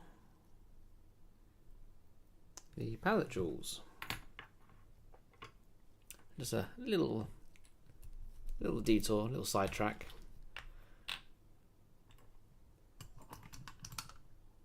But we couldn't really leave it like that.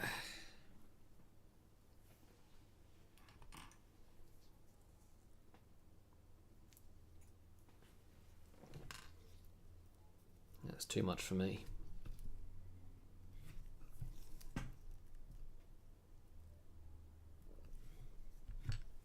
Try and get my light in a bit more.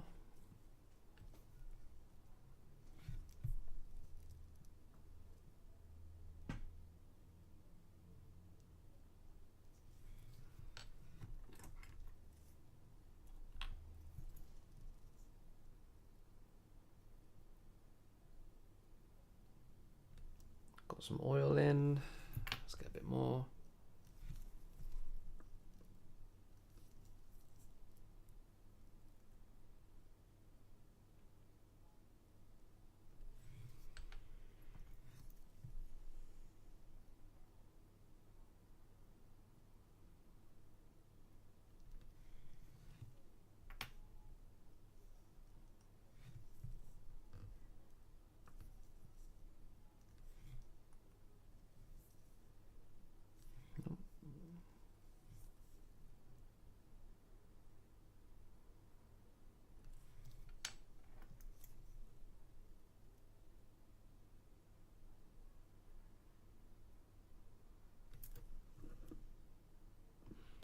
And that should be good. So pallets are now oiled.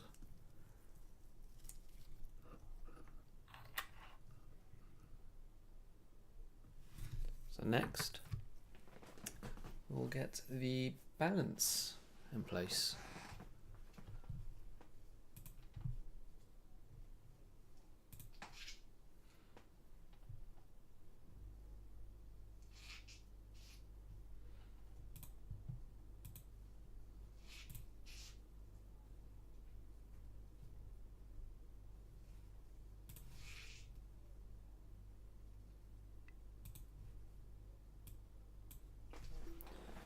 Right.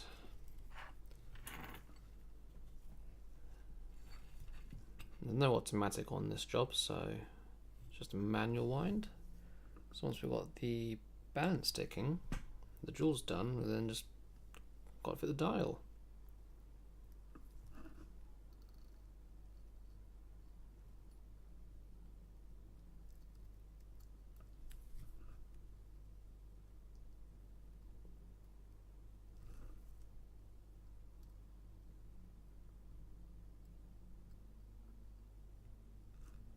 It wants to go. It wants to.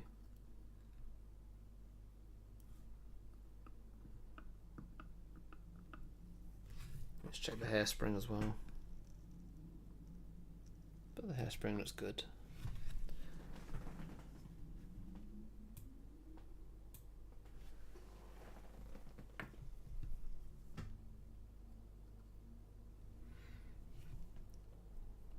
It'll take a lot better once we have both the balance jewels in. So we'll get this oiled next.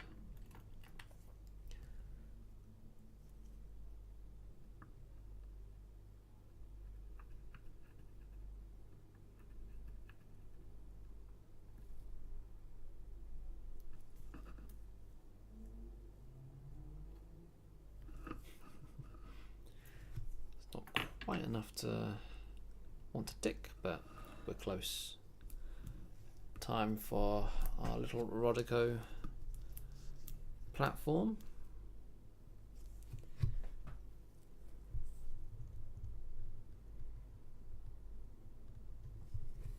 And this is so that we can do the balance jewels and they don't ping out and fly everywhere. This makes life so much easier.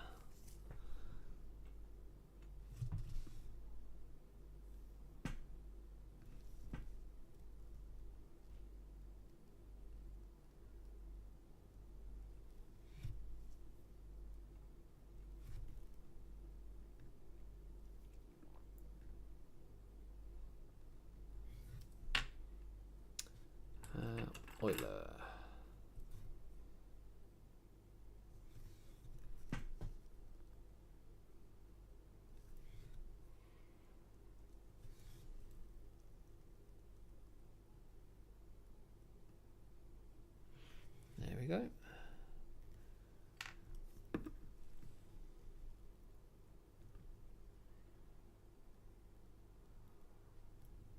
Nice.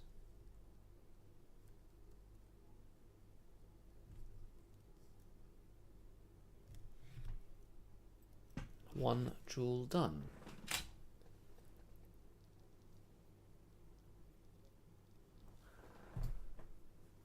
So on to the second.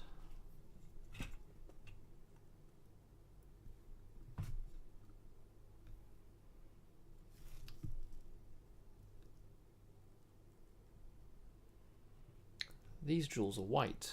Now typically might expect them to be like a red ruby. But you do get white ones as well. Both these jewel caps are white or see-through. Transparent, should I say?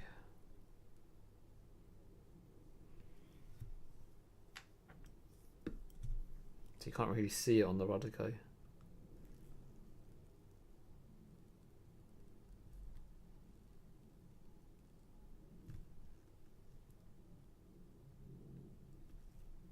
Okay, both jewels are done.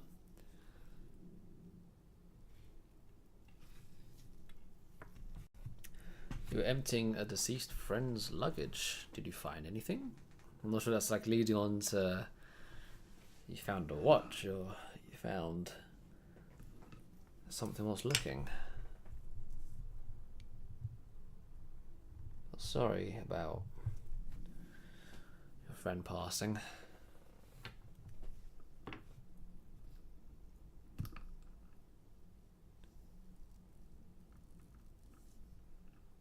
It's never nice losing someone you're close to. So I do apologise.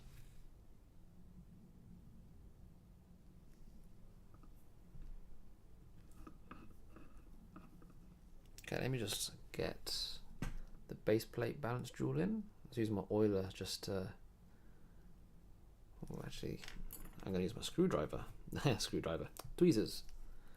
It's getting late. My brain's starting to say funny things.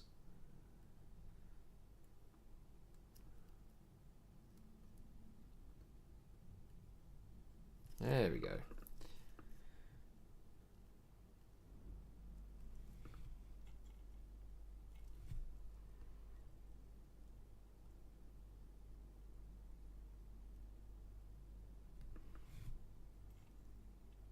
Might be for this jewel actually.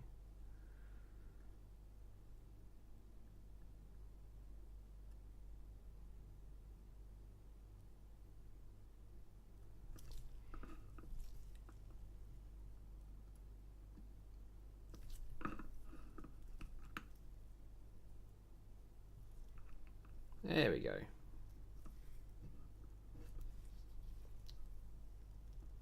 So we've got one jewel in, and she is now ticking. Sorry. You saved a Boulevard Caravel automatic. It was beautiful. I need to have a little look. I've worked on a few Boulevards. Got one I should really try and restore.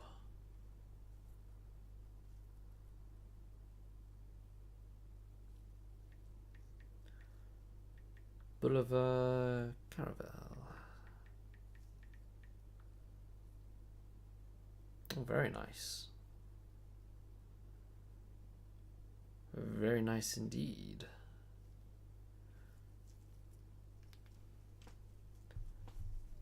Do you have to do much work to it?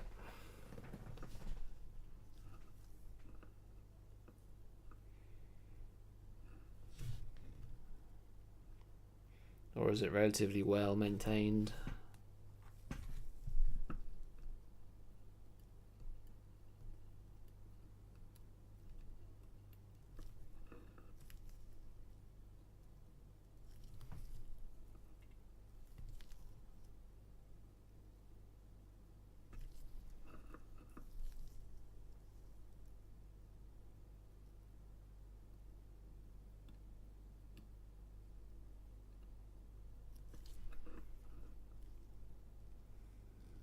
She's flying now.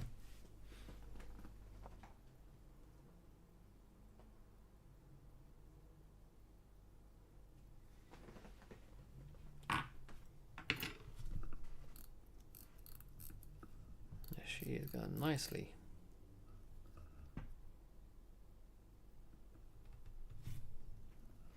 Last service 1982. It's probably been wanting a service for a little while.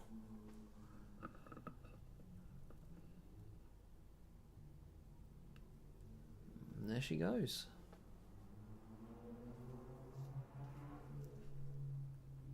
Yeah, 1982, so yeah.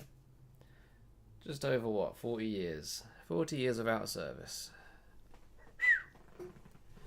Those oils must have been a bit dry, a bit gunged up maybe.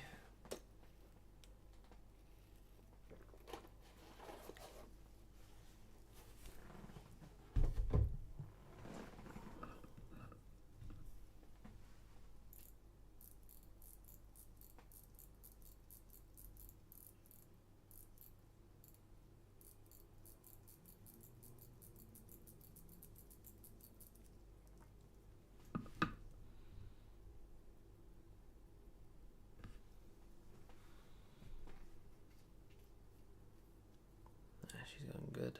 And we've already assembled quite a bit of the other side, the dial side. So really all there really is to do is fit the dial and hands.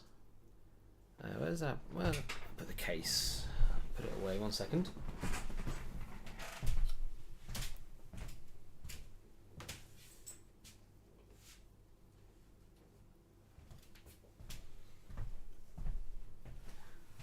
Case. I haven't cleaned it yet, so I may case it up, and I'll, you know, for show basically, and get that cleaned later.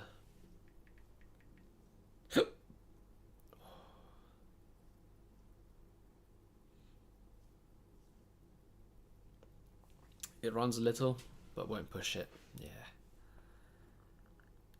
Gotta be gentle.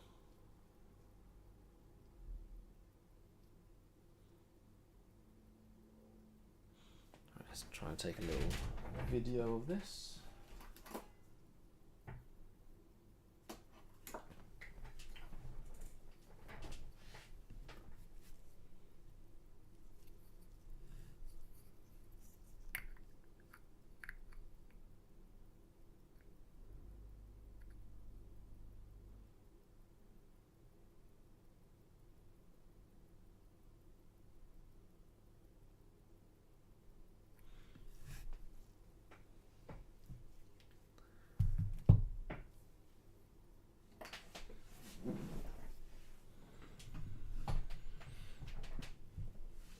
I'll check the hairspring, make sure all the clearances are good. But she is going, and she is going nicely.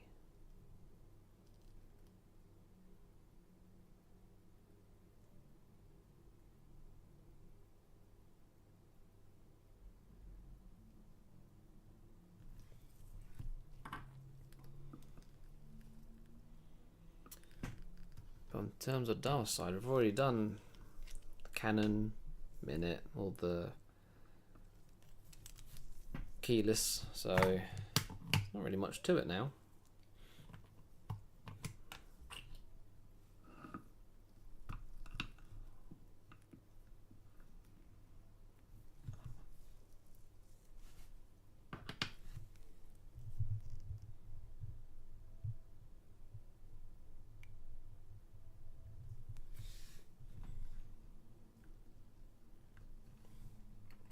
Yeah, we've already done this whole bridge, minute, Canon. We'll see this setting wheel, all of the keyless is all good to go. All we now have is our hour wheel and the dial and hands, really. I'm gonna also quickly shoot a little video of that, because hopefully I can make a short. So I might upload a short tomorrow, which would be what we've done here on stream.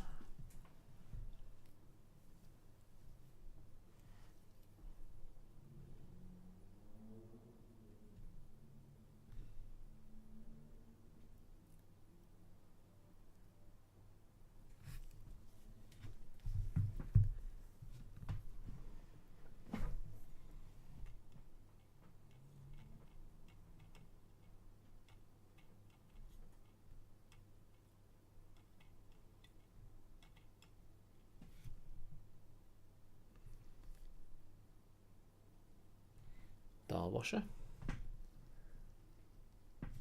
Just need to loosen up the 2 dial feet screws.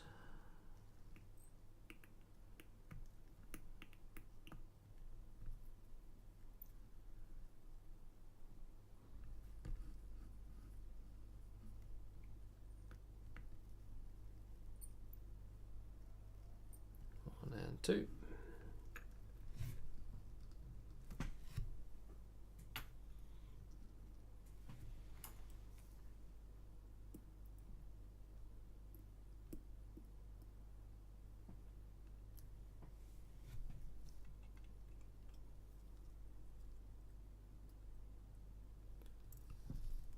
Now, there are some markings on the underside of the dial.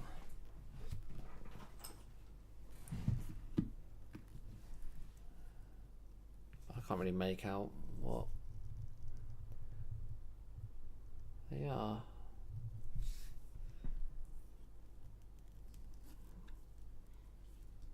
There's no dates or anything, I don't think. Is there anything on the case back? Oh, we have some dates on the case back.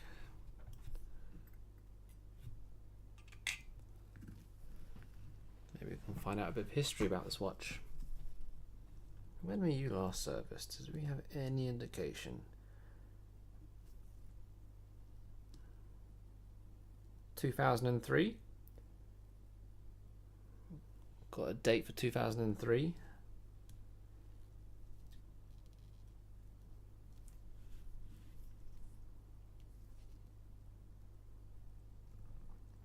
'07, so maybe 2007 as well.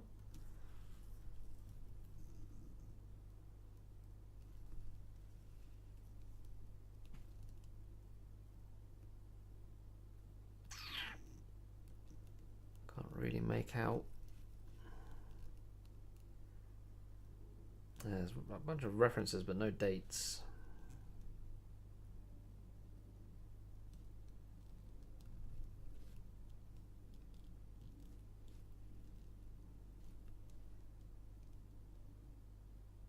I can't make out any others.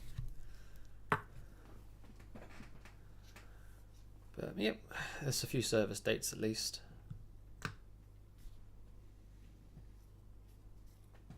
First thing I have to buy is a microscope to examine it closely.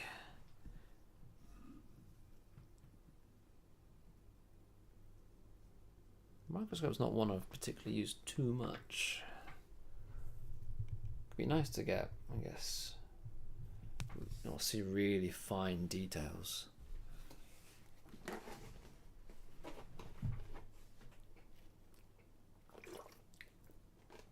Even the one at work, I don't really use it. More of a,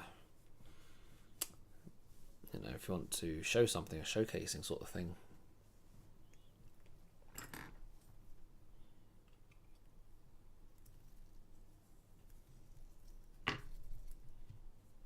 Okay, so I'm going to put the dial on. I'm going to film it from my phone as well. So bear with me.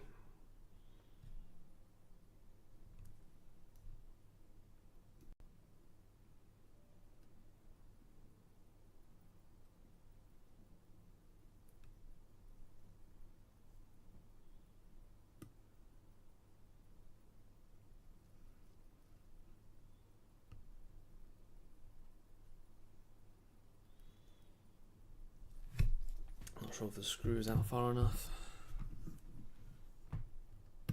Oh, no, it was.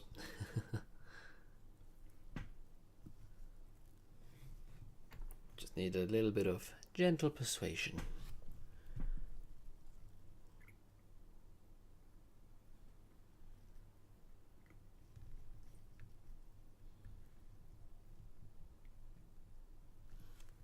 Just tightening the dial feet screws.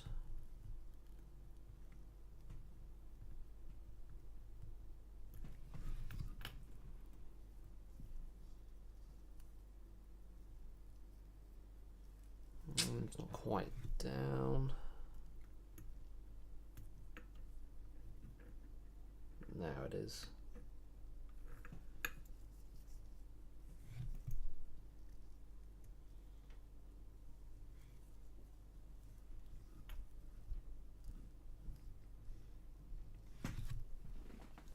It was actually in quite nice condition. That's a bit of patina.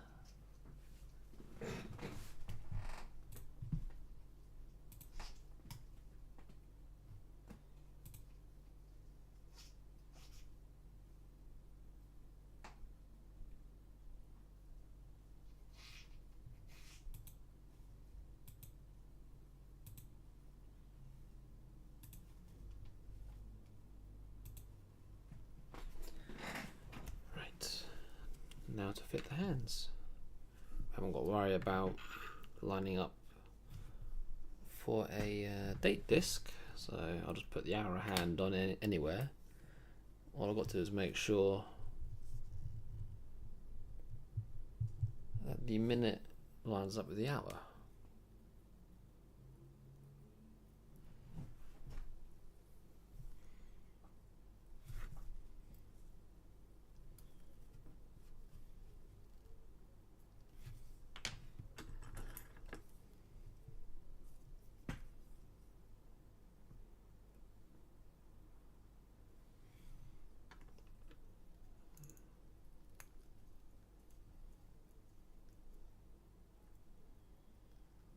Make sure we have clearance over the Longines symbol and logo.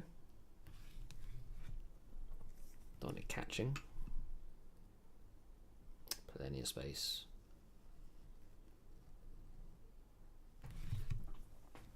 You want to examine it before sending it to service, if you can find service. I'm sure you can find someone that can service it.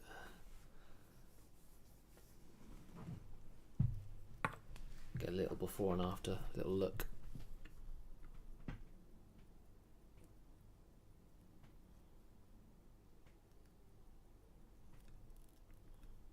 Trying to set it dead at 12.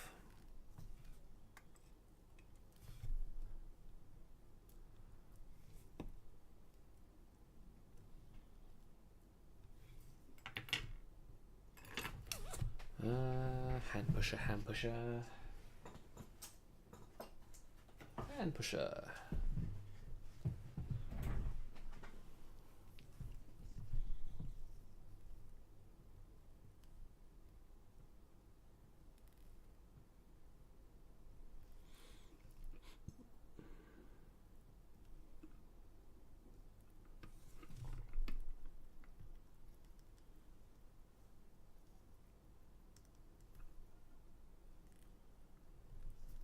Nice.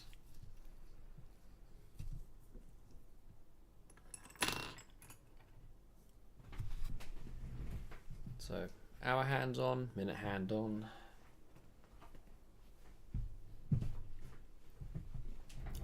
Last but not least, we have the seconds.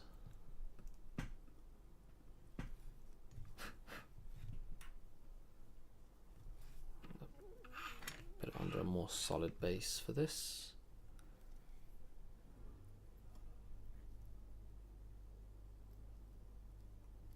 Don't want to damage anything.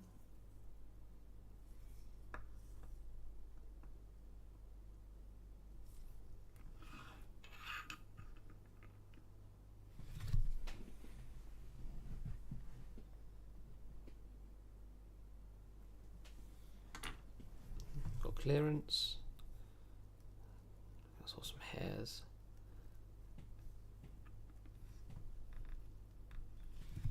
She is looking good. Thinking of polishing the case yourself?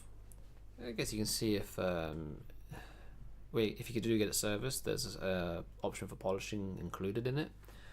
Or if you're happy to service it, not service, but polish the case yourself, then yeah, by all means. By all means. Right, so the case for this watch, I haven't got around to cleaning it or polishing it, or not polishing. I don't do the polishing for these jobs, but I haven't cleaned them.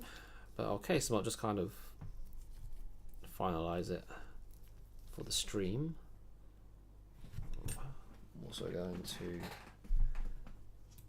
pull you out to the main cam.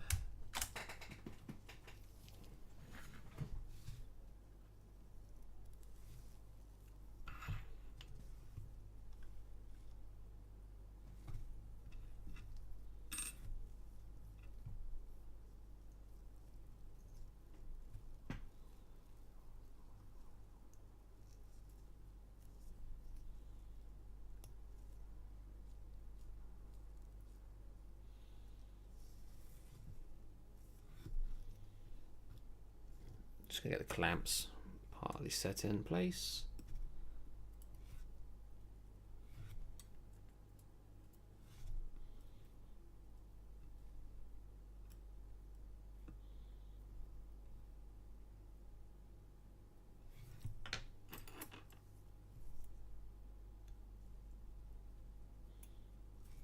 I'm not going to tighten all the way, but enough so that it bites.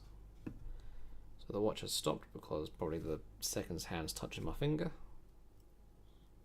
There is no immediate risk of anything.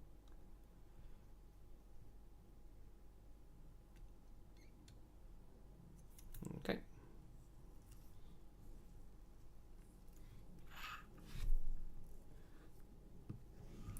So the clamps are in place.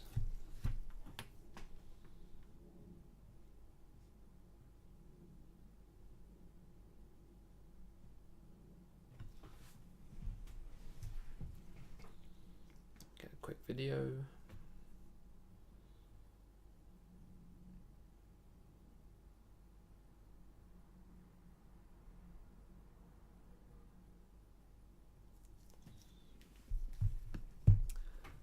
And now I'm going to take out the stem and crown. So loosen up the second lever, screw, and the stem just pulls out like magic. So I have the case here, so you just get it clean.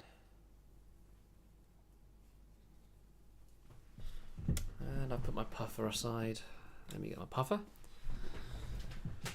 We'll get this cased up.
A little bit of fumble lube around the tube.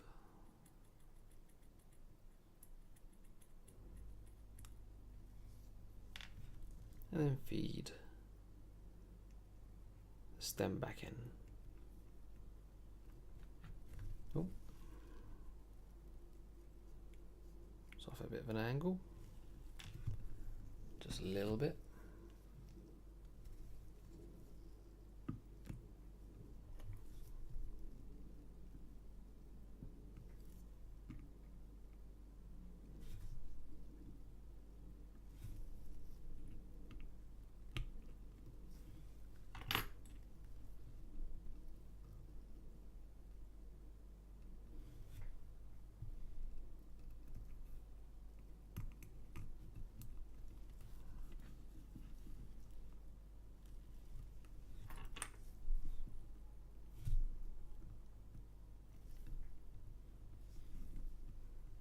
Try and get this lined up.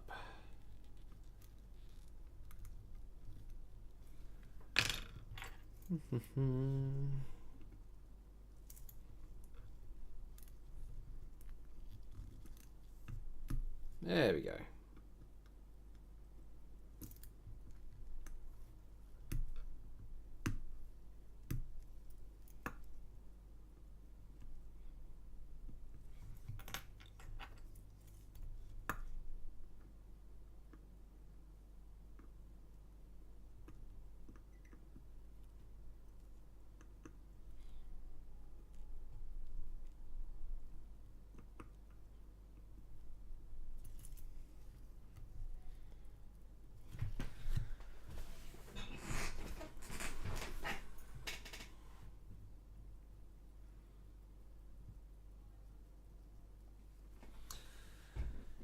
By the way, it has the original leather strap, no longer flexible. Yeah, I haven't changed the strap, I haven't done anything to it. It's a bit on the way out. Old leather strap.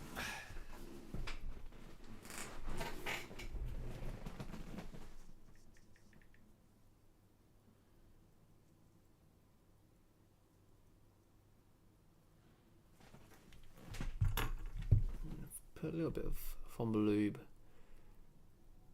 around the thread for the case back.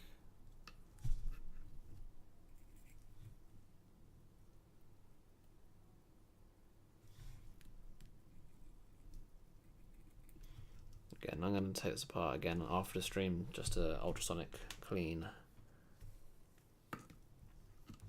the case. But I can at least get it cased up and show you the finished result. Just going to put the case back on.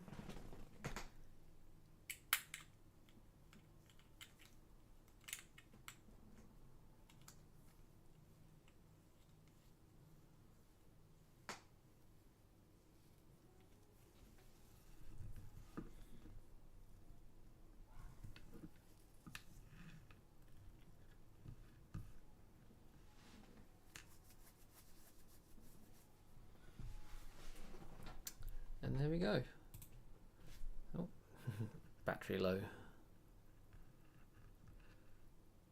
So that is the Longines finished. Obviously I'm going to clean up the case a bit more, but that is the movement done. We'll test it. We'll see how the barrel does because we didn't change the barrel, the sealed unit. But yeah.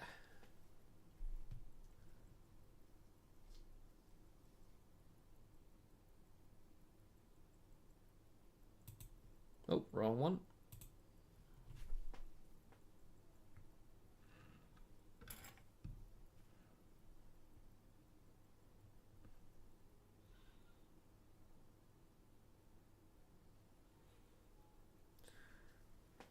Let me just change the battery in the main camera again. Give it 1 second. So that's low.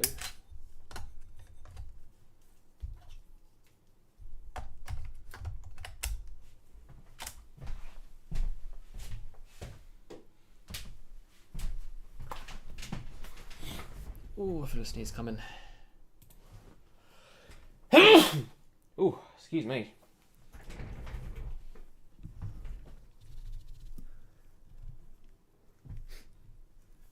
I agree, must have been changed in 1982. Yeah, you can see it's probably needs a new strap. I'm not sure if customer has gone ahead with one though. I'll have to check the notes, but when these watches come to me, they come for just a service. So I'll show you the actual. Ooh.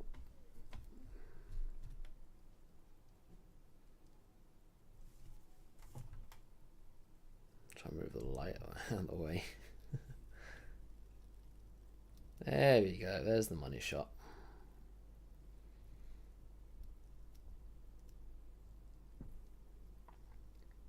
Beautiful. Yeah, it's a lovely vintage watch, vintage Longines.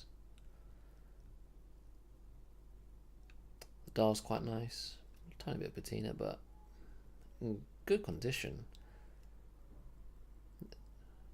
Hey there, Noel. Get a round of applause for this one. But yeah, that is this one done.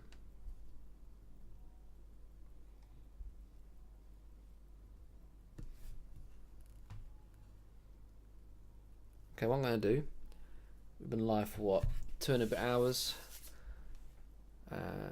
I am going to finish off the Omega, but I'm going to have a quick little break, quick drink, a little bite to eat, and we will then continue and get this Omega 501 done. I am very much looking forward to seeing this Omega cased up. Now that the bezel has been fitted, I think it's going to look amazing. So give me a few minutes, give me 5 minutes, little toilet break, quick drink, a bit of food, and we will continue in about 5-10 minutes. So I shall return. I'll see you in a little bit. Yeah, a little break.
All right, and we are back.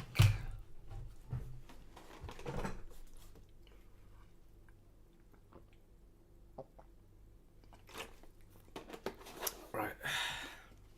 Get my finger cots back on. We can put the Longines aside.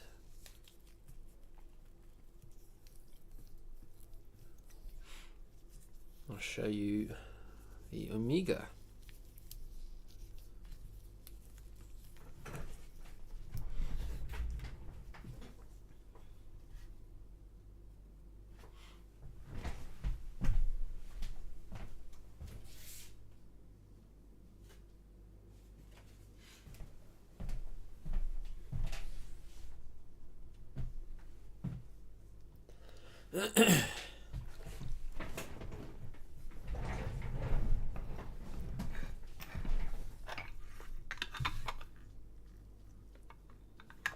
Right. Put that pot aside. I'll bring out this one. So, we've been working on this one for a little while. Movement is done. The case is now done.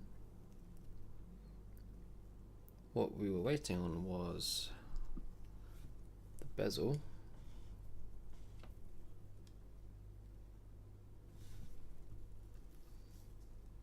I had to go and basically fabricate and adapt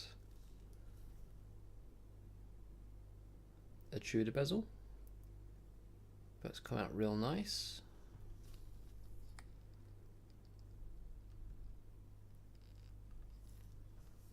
So now we can basically case it up.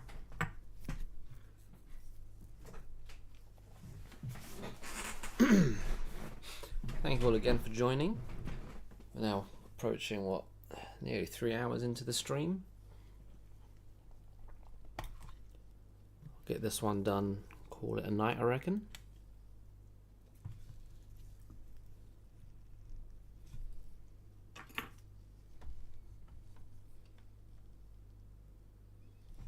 Which camera angle is going to be best? Because this camera doesn't really like light. Well, sorry, not the light, the white dial. I'll probably stick with this camera. It should suffice.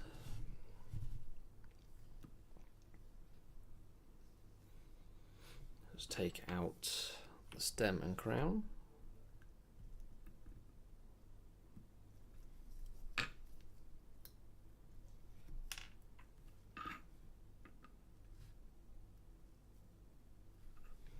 I get a slightly bigger movement holder.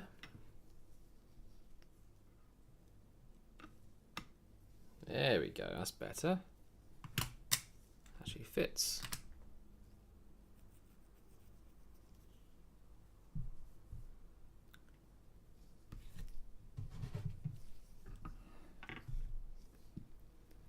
Try and get this lined up properly. There we go. I went to see the caravel and it had a plastic buckle. A plastic buckle. It's a bit different.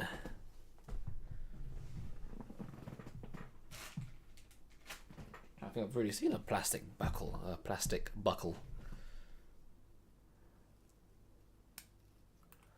I just had to get my knife out and pop the case back off. We've now got our lovely case.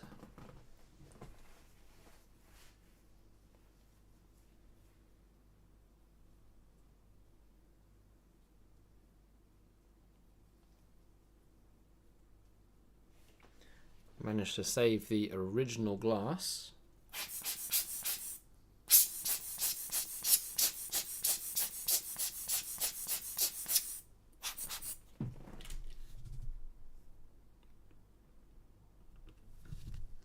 Beautiful.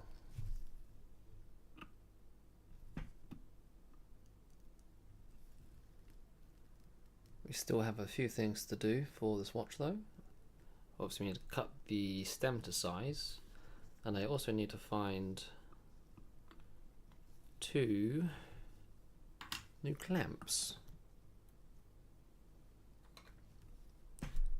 because the original ones are rusted to hell.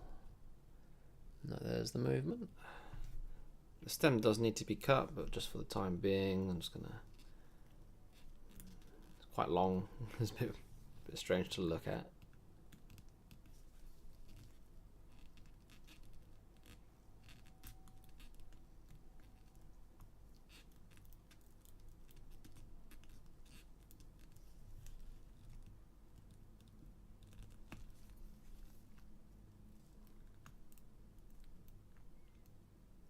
Why aren't you biting?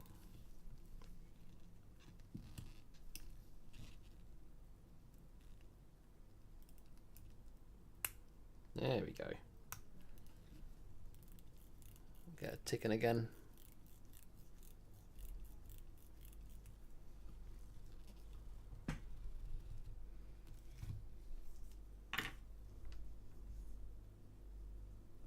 This one I can go to this one. There we go. That's better.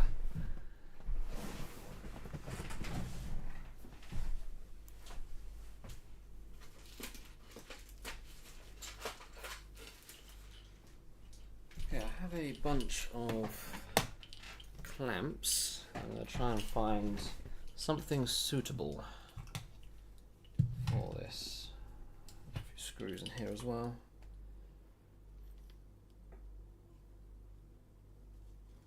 The threads were okay.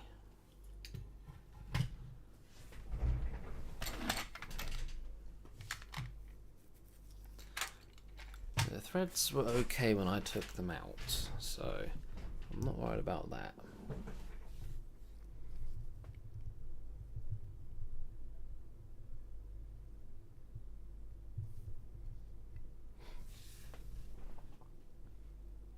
The buckle lasted longer than the leather. That is rather odd. Some high quality plastic.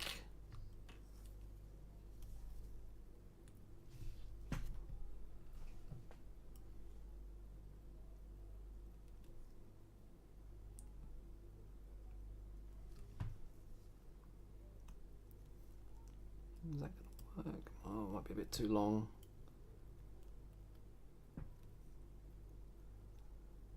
Tiny bit too long, so I'm going to have a bit of trial and error here, trying to get the correct clamp size.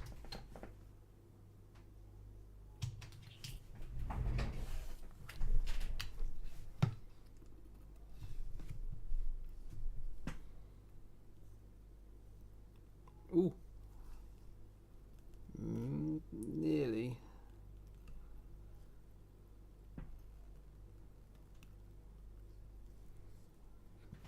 It's not quite right. Not quite. Oh dear. Sneezing, hiccups. Oh, got everything. My body telling me to go to bed. Not yet.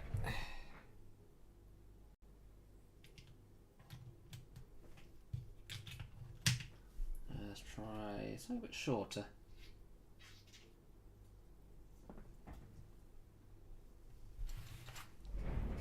Be a shame if I don't have any.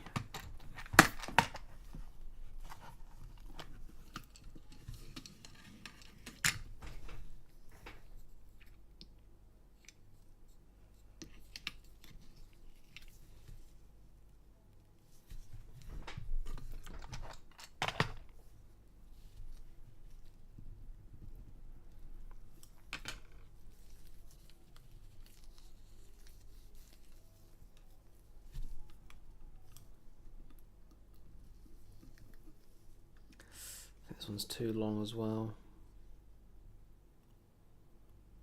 Too long, too thick. Not quite what we're after.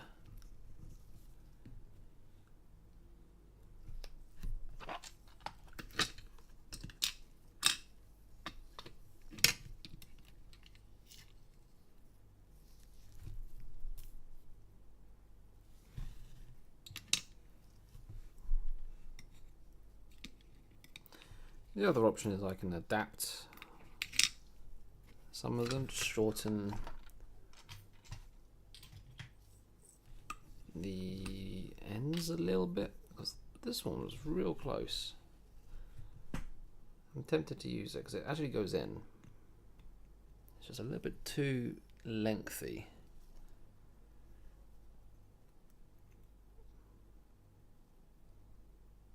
But if I just hit it with a grinding stone,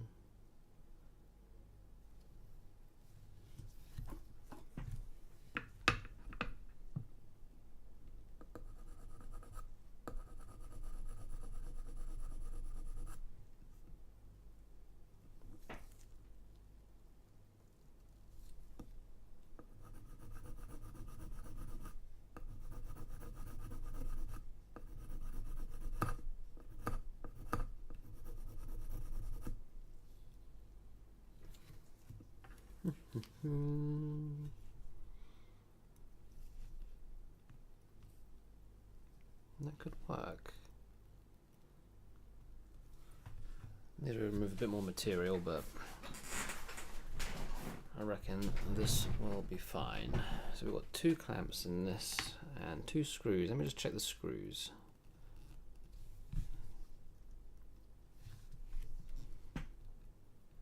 Before I get too far ahead of myself. I think these screws are too thick.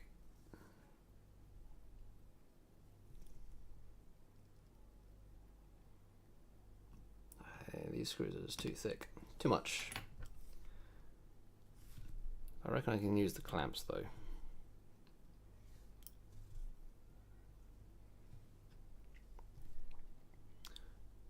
Can I do the same with the screws too? What do you mean, do the same with the screws? Replace them, or what do you mean? I'm gonna have to do something. I'm probably looking at big screw pot again. The one that I used on the Longines.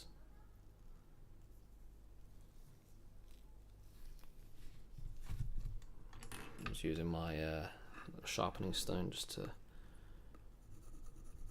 remove a bit of material.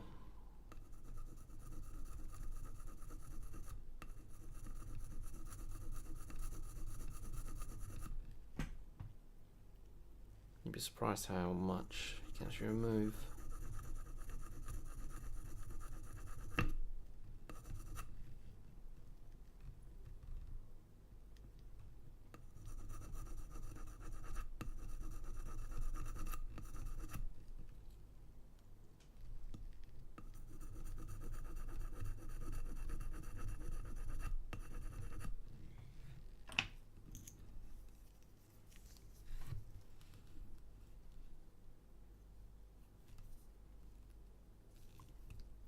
It goes in now.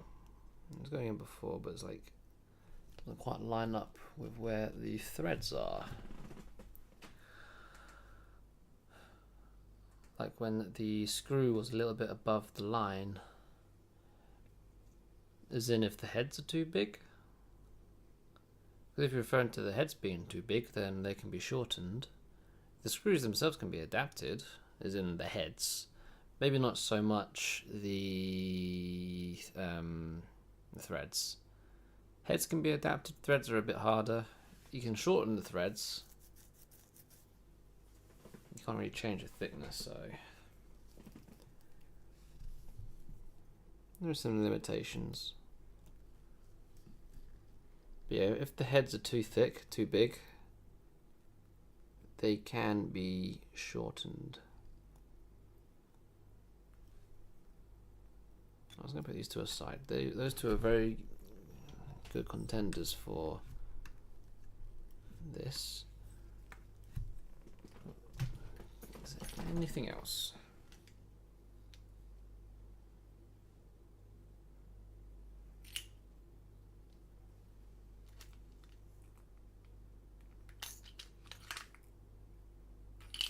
Oh, might have some screws actually.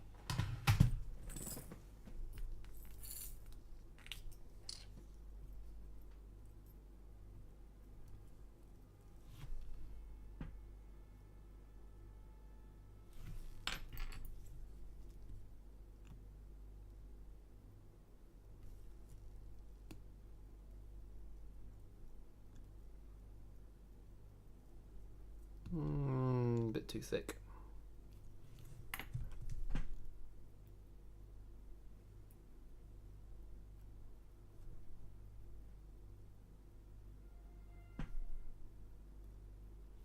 One of them looks a bit thinner.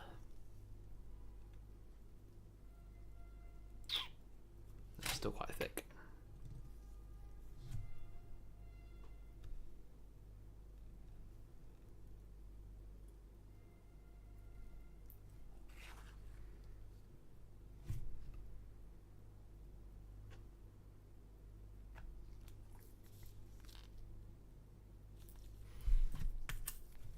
Yeah, I was wanted to see if the threads had a screw with the right thread.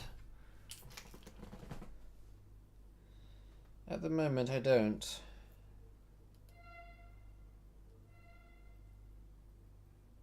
Did you hear that? Did the mic pick that up? There's a random sound from outside. I don't know what that was. It's going again. Sorry if you hear that, and it's a bit distracting.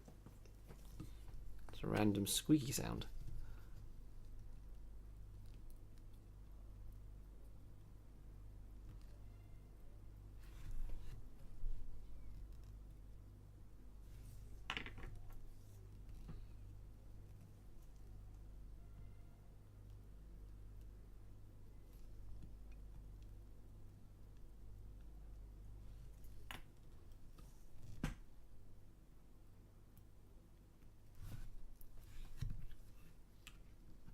You did hear it. Sorry, I'm not sure what that was.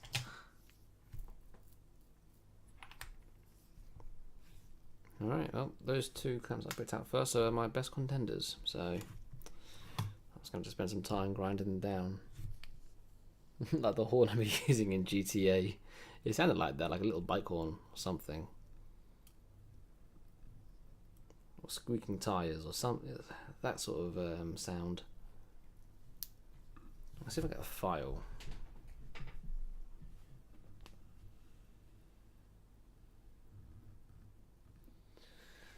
It's heartbreaking to see so much damage to the watch under magnification. Yeah, this watch has had it rough.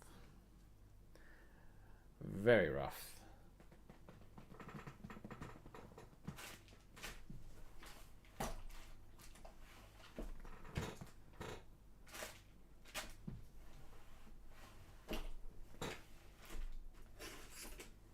I'm trying to find a file so that I can just shorten the overall length of this clamp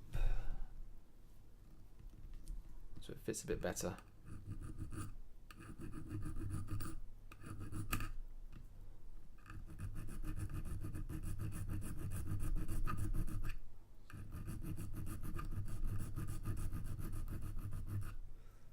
Sometimes you've got to make adaptations.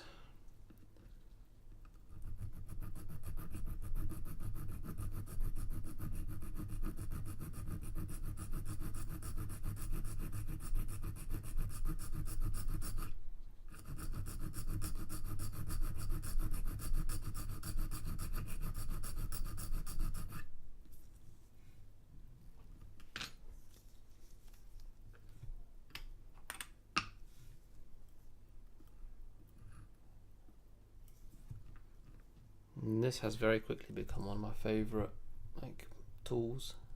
This little sharpening block.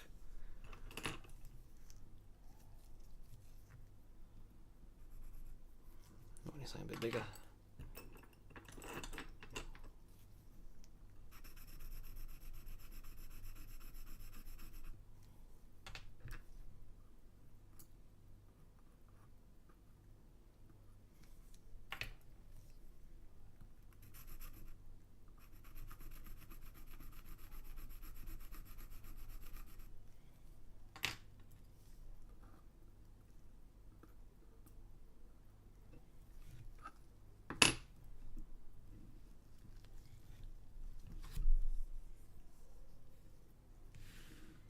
Let's try that. The good news is the movement was good. It did have some rust, Obviously the original clamps and screws were just knackered. I can't use them. That's better. Now into the screw pot to try and find an adequate clamp screw. Put the clamp in. Now I need a screw. The hunt begins. This is the time-consuming part, where it's like trying to get the right thread size, a head that's not too thick.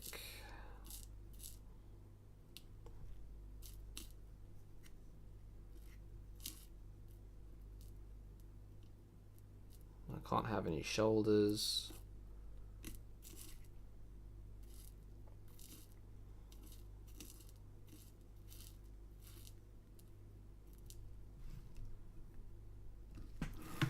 Ooh. Could have a winner.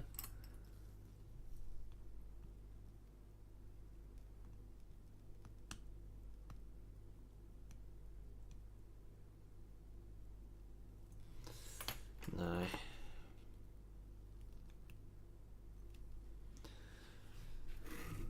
Nope. Thread too thin. Wasn't biting.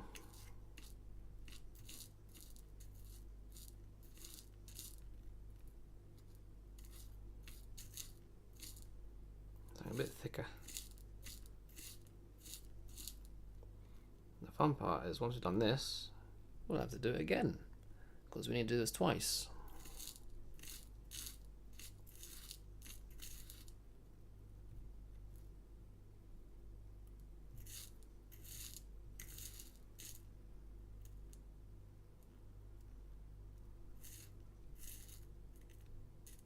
I wish I had all my screws from London. Such a variety.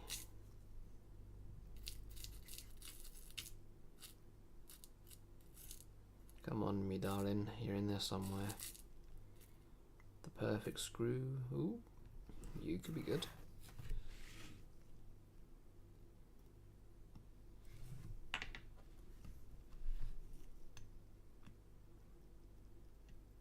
Oh, come on. Thread too big. One thread too big, one too small. Oh, have you gone to a WOSTEP school? I haven't been to WOSTEP, no. I've done a little bit with the BHI, the British Horological Institute. Done like some of the short courses. I'm registered with them, and I want to do the LDC, the long distance course, but most of my knowledge has now been picked up through working, like 99% of it. But no.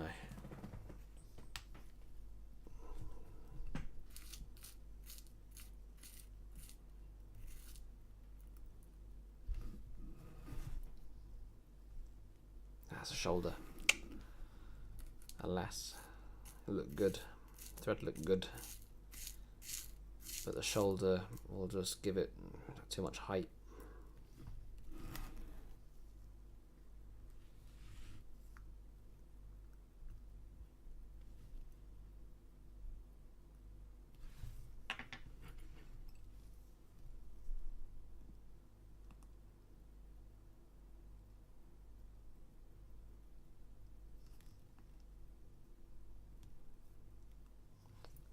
Why aren't you going in?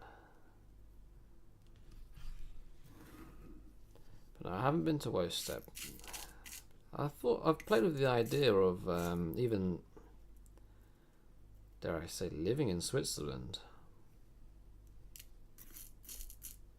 Doing the course, maybe working there? I don't know though.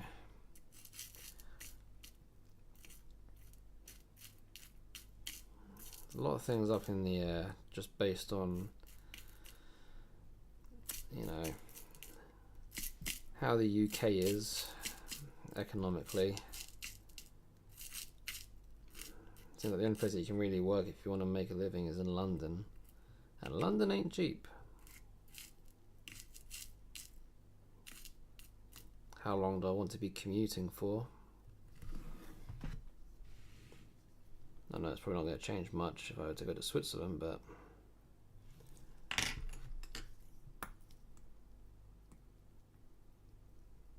Oh, that's kind of close. I may have to put this on a side until I get some more screws. Because I'm not getting very lucky. Let me try the other side. At the moment, the thought process is to go through the BHI, do the long distance course. So I can do that and work at the same time, rather than having to give up a certain amount of, I guess, months to study. I've done it a bit backwards. Because usually you'll do the qualification to get the job. I've already got the job. So now I want to get the qualifications. Like, oh, it's all backwards.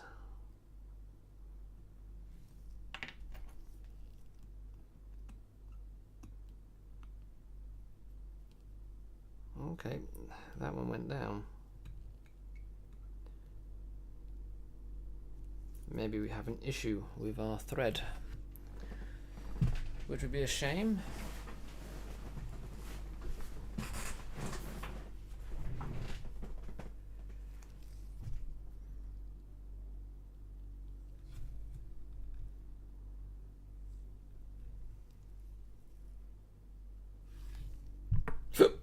Excuse me.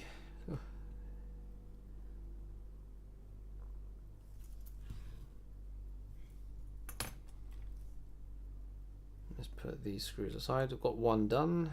Got one more to do. So let me get that done.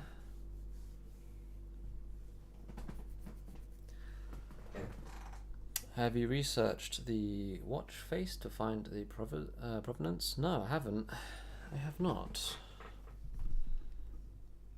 Again, it's just something I've toyed with, the idea. Much more research to be done.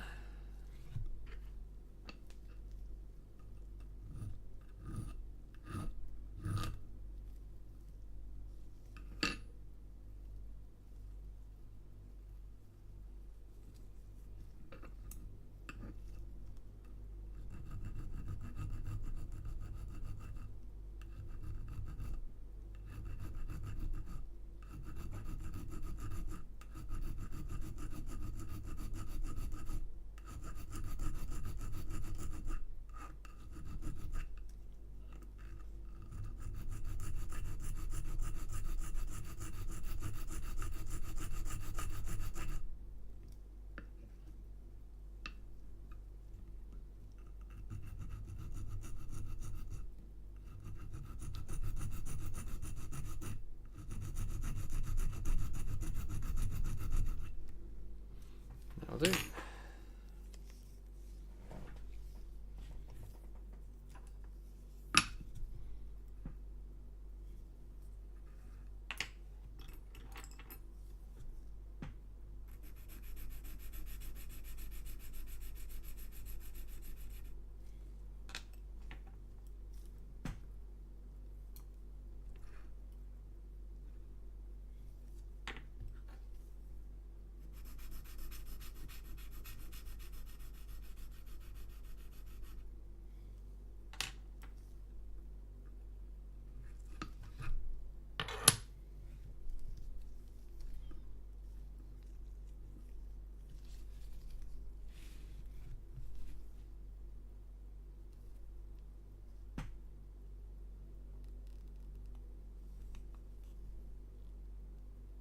Nice.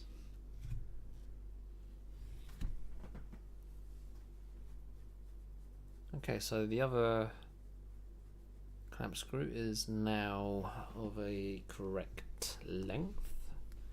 So now it lines up with the hole, but I'm not sure if the thread's just damaged. I can see the thread is okay in there. But the other screw didn't want to thread into this particular one, but it threaded into the other. So might just have to get lucky with a screw thread that's like perfect. So I'm not sure how long we're going to be here for, so buckle up. You're in for the long haul, I'm afraid, until I find a good screw.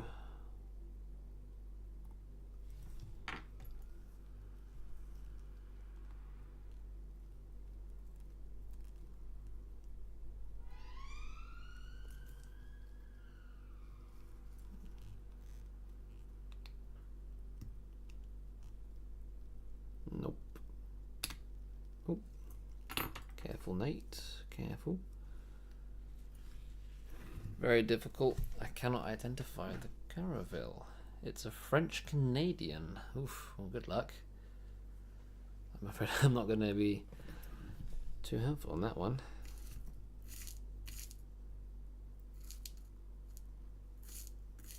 French Canadian.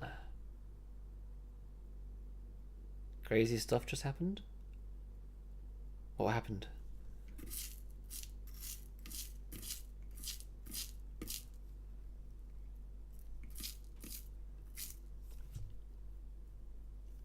What happened? What's crazy?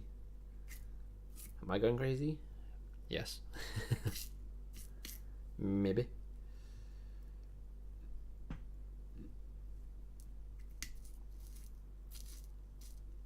Or are you going crazy? No, one of us is. One of us.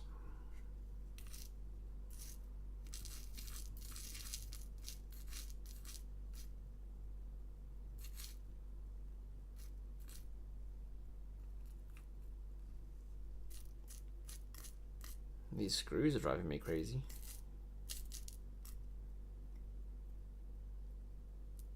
Oh, so many shouldered screws. I think I can get away with a shoulder if the shoulder's thin enough and thin enough where it can sit inside the hole of the clamp.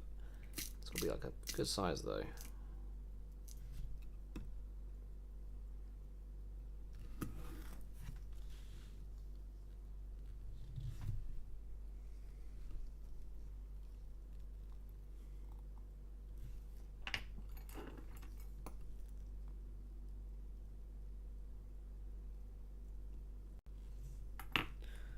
Parts go into orbit. They do indeed. They have this habit of just taking off.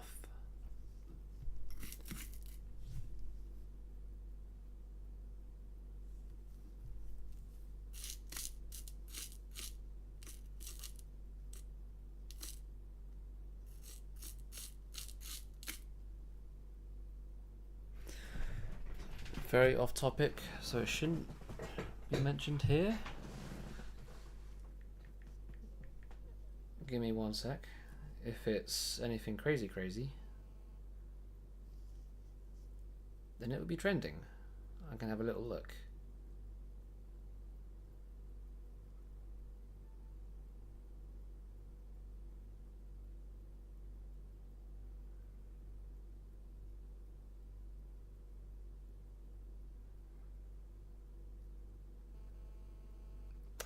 Okay, yep, I see what's just happened. Yep. Okay. Oh Lord. Oh boy.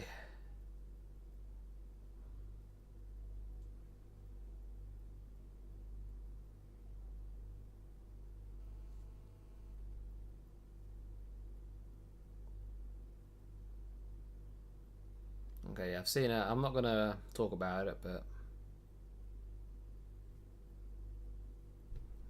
yeah. Yikes. Very crazy stuff has just happened.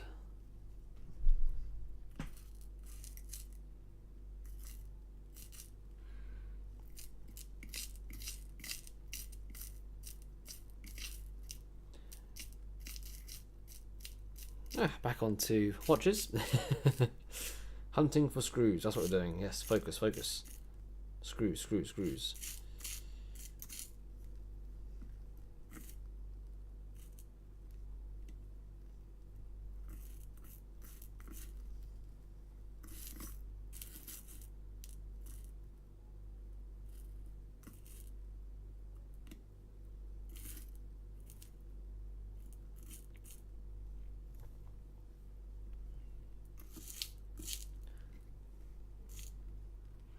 appreciate it, Null, for, you know, keeping it chill.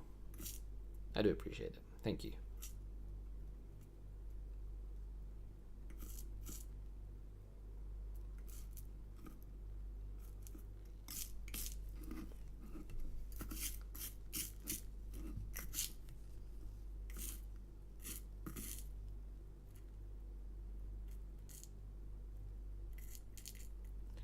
Where is this damn screw that I'm after? I want a short-ish thread. I could probably get away with a small shoulder.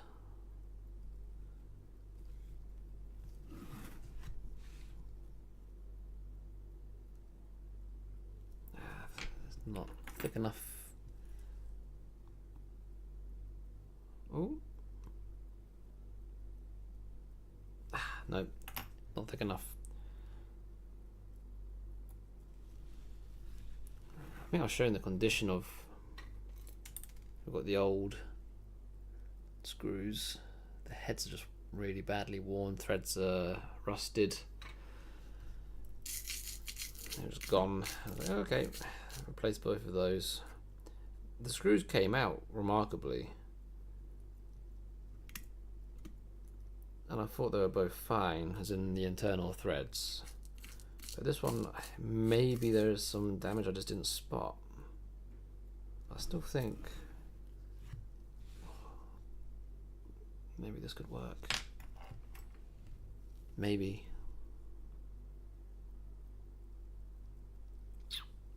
It did not. Probably too short.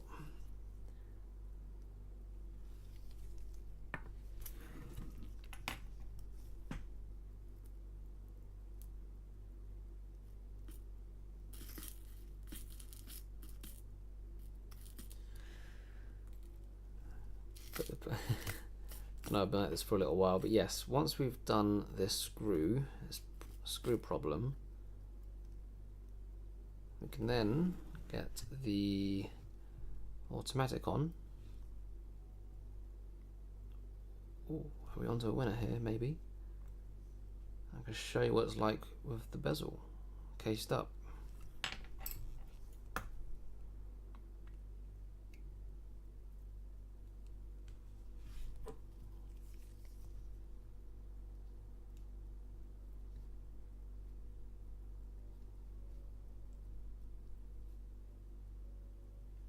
And a really short thread, I think. It's like there's something blocking it.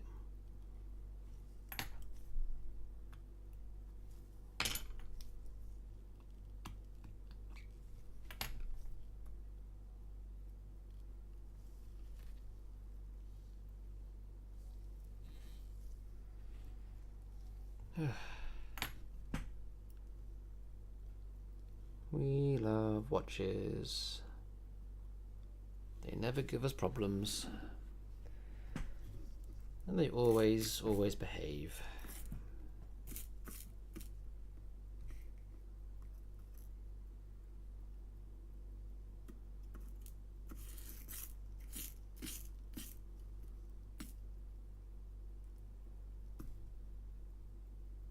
I'm now looking for a very short thread, because it will go through the first couple of threads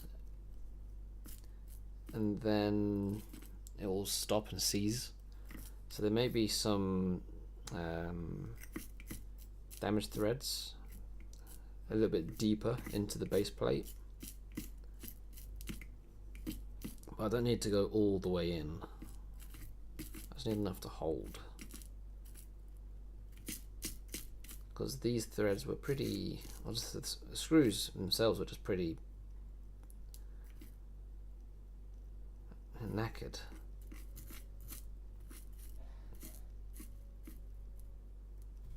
Just a nice short screw. That's probably too long.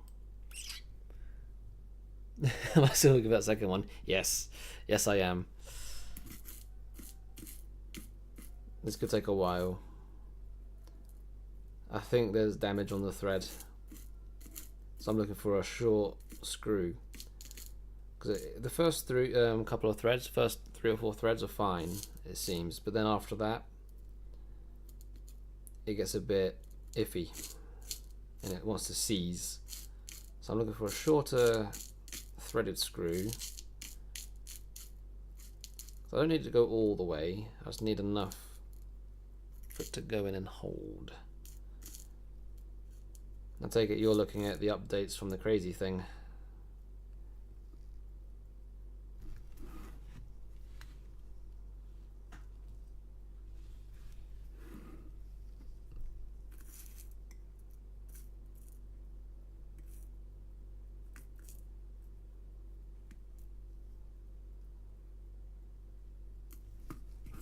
Oh man, if I can't find it like soon, I'm gonna have to like give up, I think, and not give up, but just postpone, because the show must go on.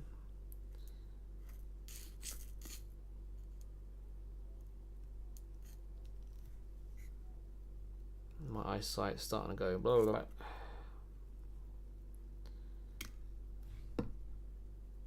There's a decent selection of screws in here, but I'm not sure I'm going to find the one I'm after.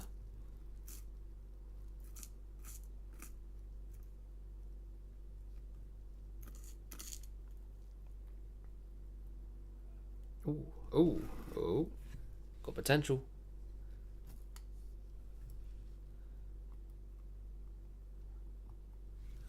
We like potential.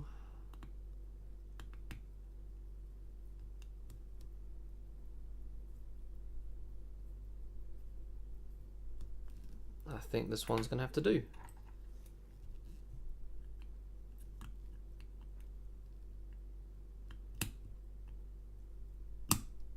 Nope. Try not to break anything. My lord, it's a very...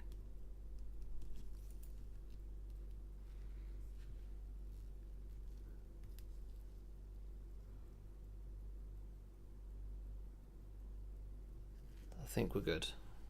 Ooh. I think that should do. We keep all screws and bolts, take time to find, but it's worth it. Agreed.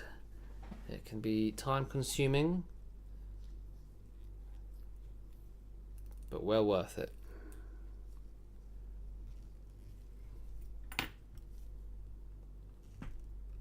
How far out does it come out?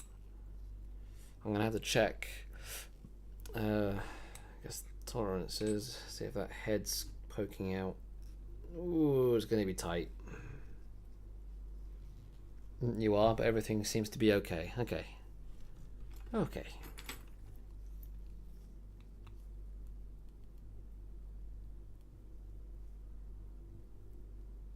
I'm going to keep the screw aside because we may be able to work with that. But I think I might have. I think we're going to have issues with the rotor hitting the head. I could shorten the head, but there's also a big shoulder on it. And I haven't got the tools here to do the shoulder. There are tools in place to remove shoulders, heights, that is. I ain't got one. It's not here. No.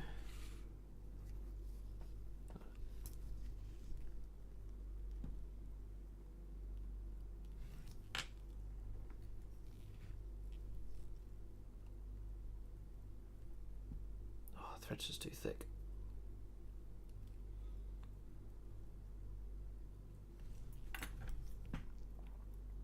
Oh, back starting to seize. Gotta stretch it out later. I'm getting old.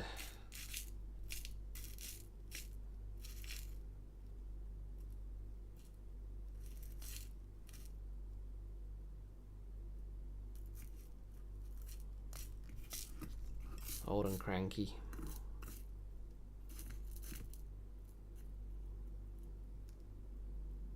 I may have just postponed this. It's a shame, but I thought I was going to be boring you guys. I was looking for screws. I've been out for a little while with no success for this particular thread.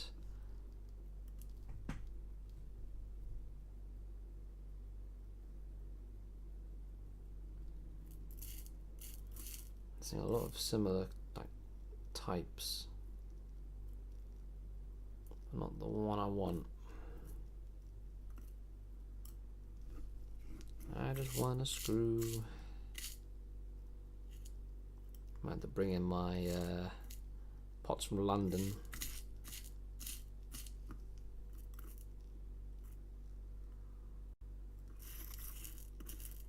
Because if the head's too thick, then we're going to have issues with rotor clearance. The one I picked out is close, but it's like, I think the shoulder was messing up the additional height. It wasn't really putting pressure down on the clamp itself.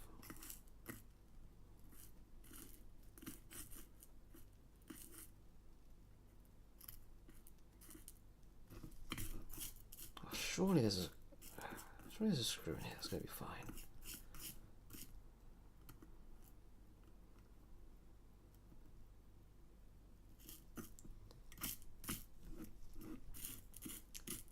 Oh, I don't like damaged threads. It's not fun.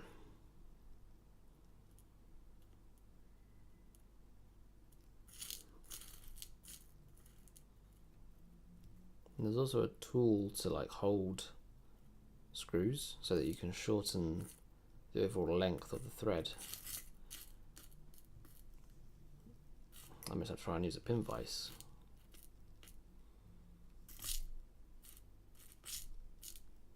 Got dial screws in here. The head's not going to be wide enough.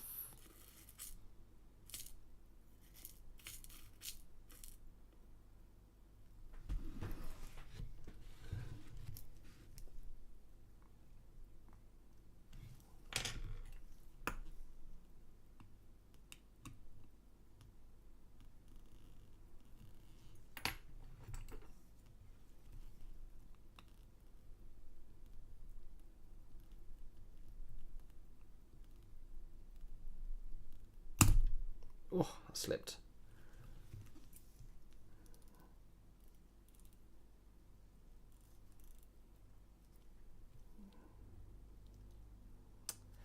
That sucks.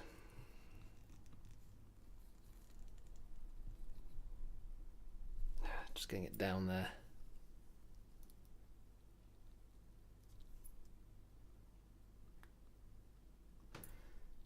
But the good news is, I think that's going to work.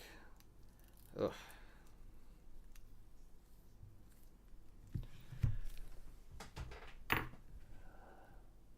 Yeah, slipping, it happens. It sucks when it does happen, but it does happen. On more positive notes though, you can see how snug that bezel did fit onto the case. So this one came in without the bezel. So the fact that it fit on so snug is real nice.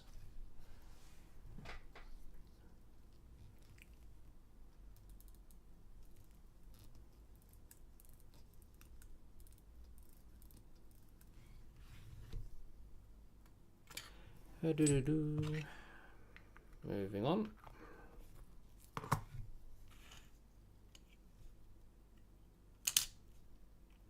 Automatic.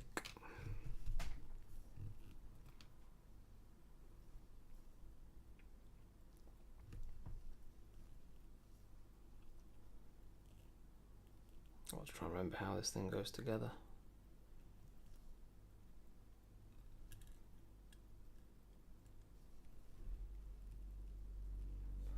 I wonder if you separate screw through a sieve. No. Nope.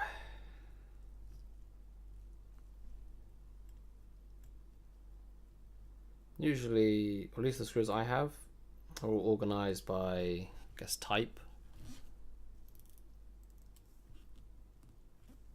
So dial screws, dial feet screws, bridge screws, half screws, shouldered screws. There's organisation to it.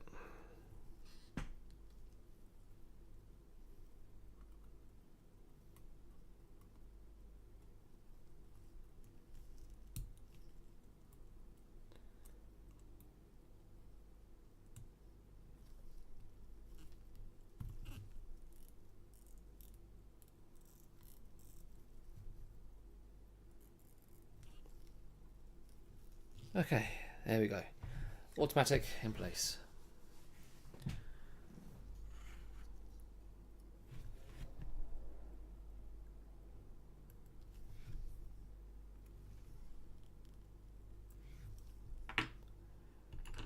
Screw down.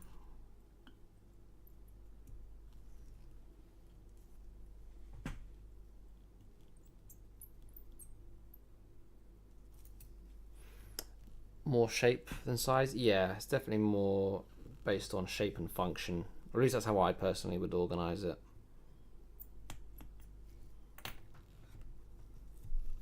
Unless there's like a serious difference in the size.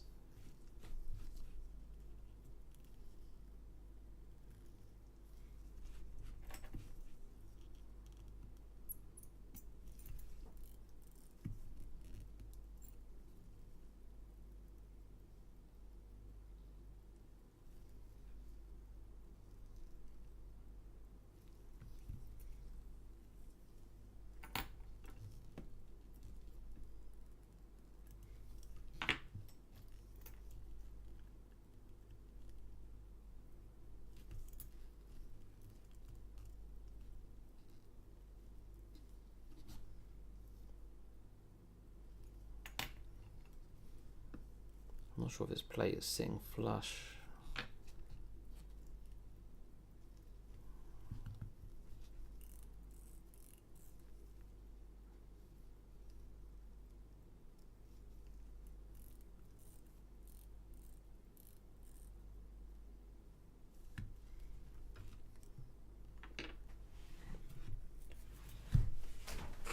Oh, this watch is going to be the bane of my existence.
Trying to see if there's anything that could be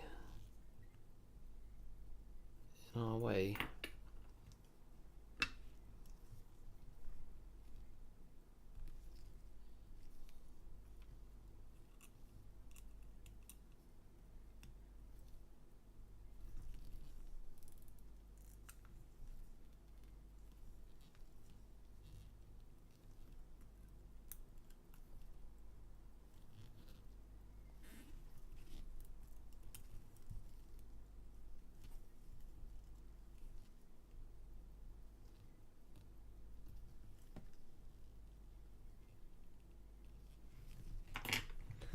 There, I've got a screw mixed up somewhere.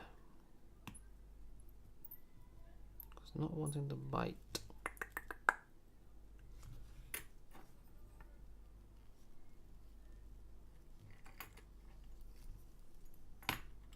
Let's keep one screw in for the time being. I just want to test something. I just want to see how the rotor spins. That one goes in.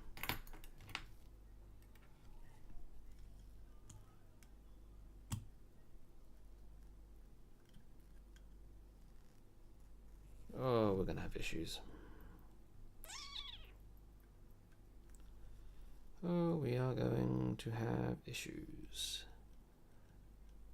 You know, it's about the head size being in the way. Yeah, that's gonna cause problems. Okay.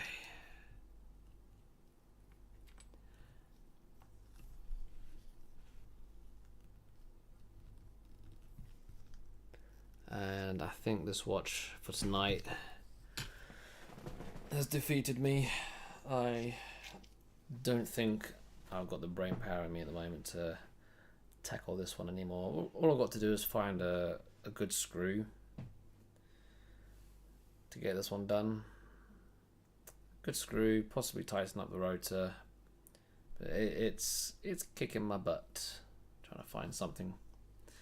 So I'm gonna just put it aside for the time being, sleep on it, come back at it fresh, I think, because things may only get worse if I try and tackle it now. So I will opt to call it a night, do this another day. We did get the Longines done, which is good. We know what to do for the Omega. It's just,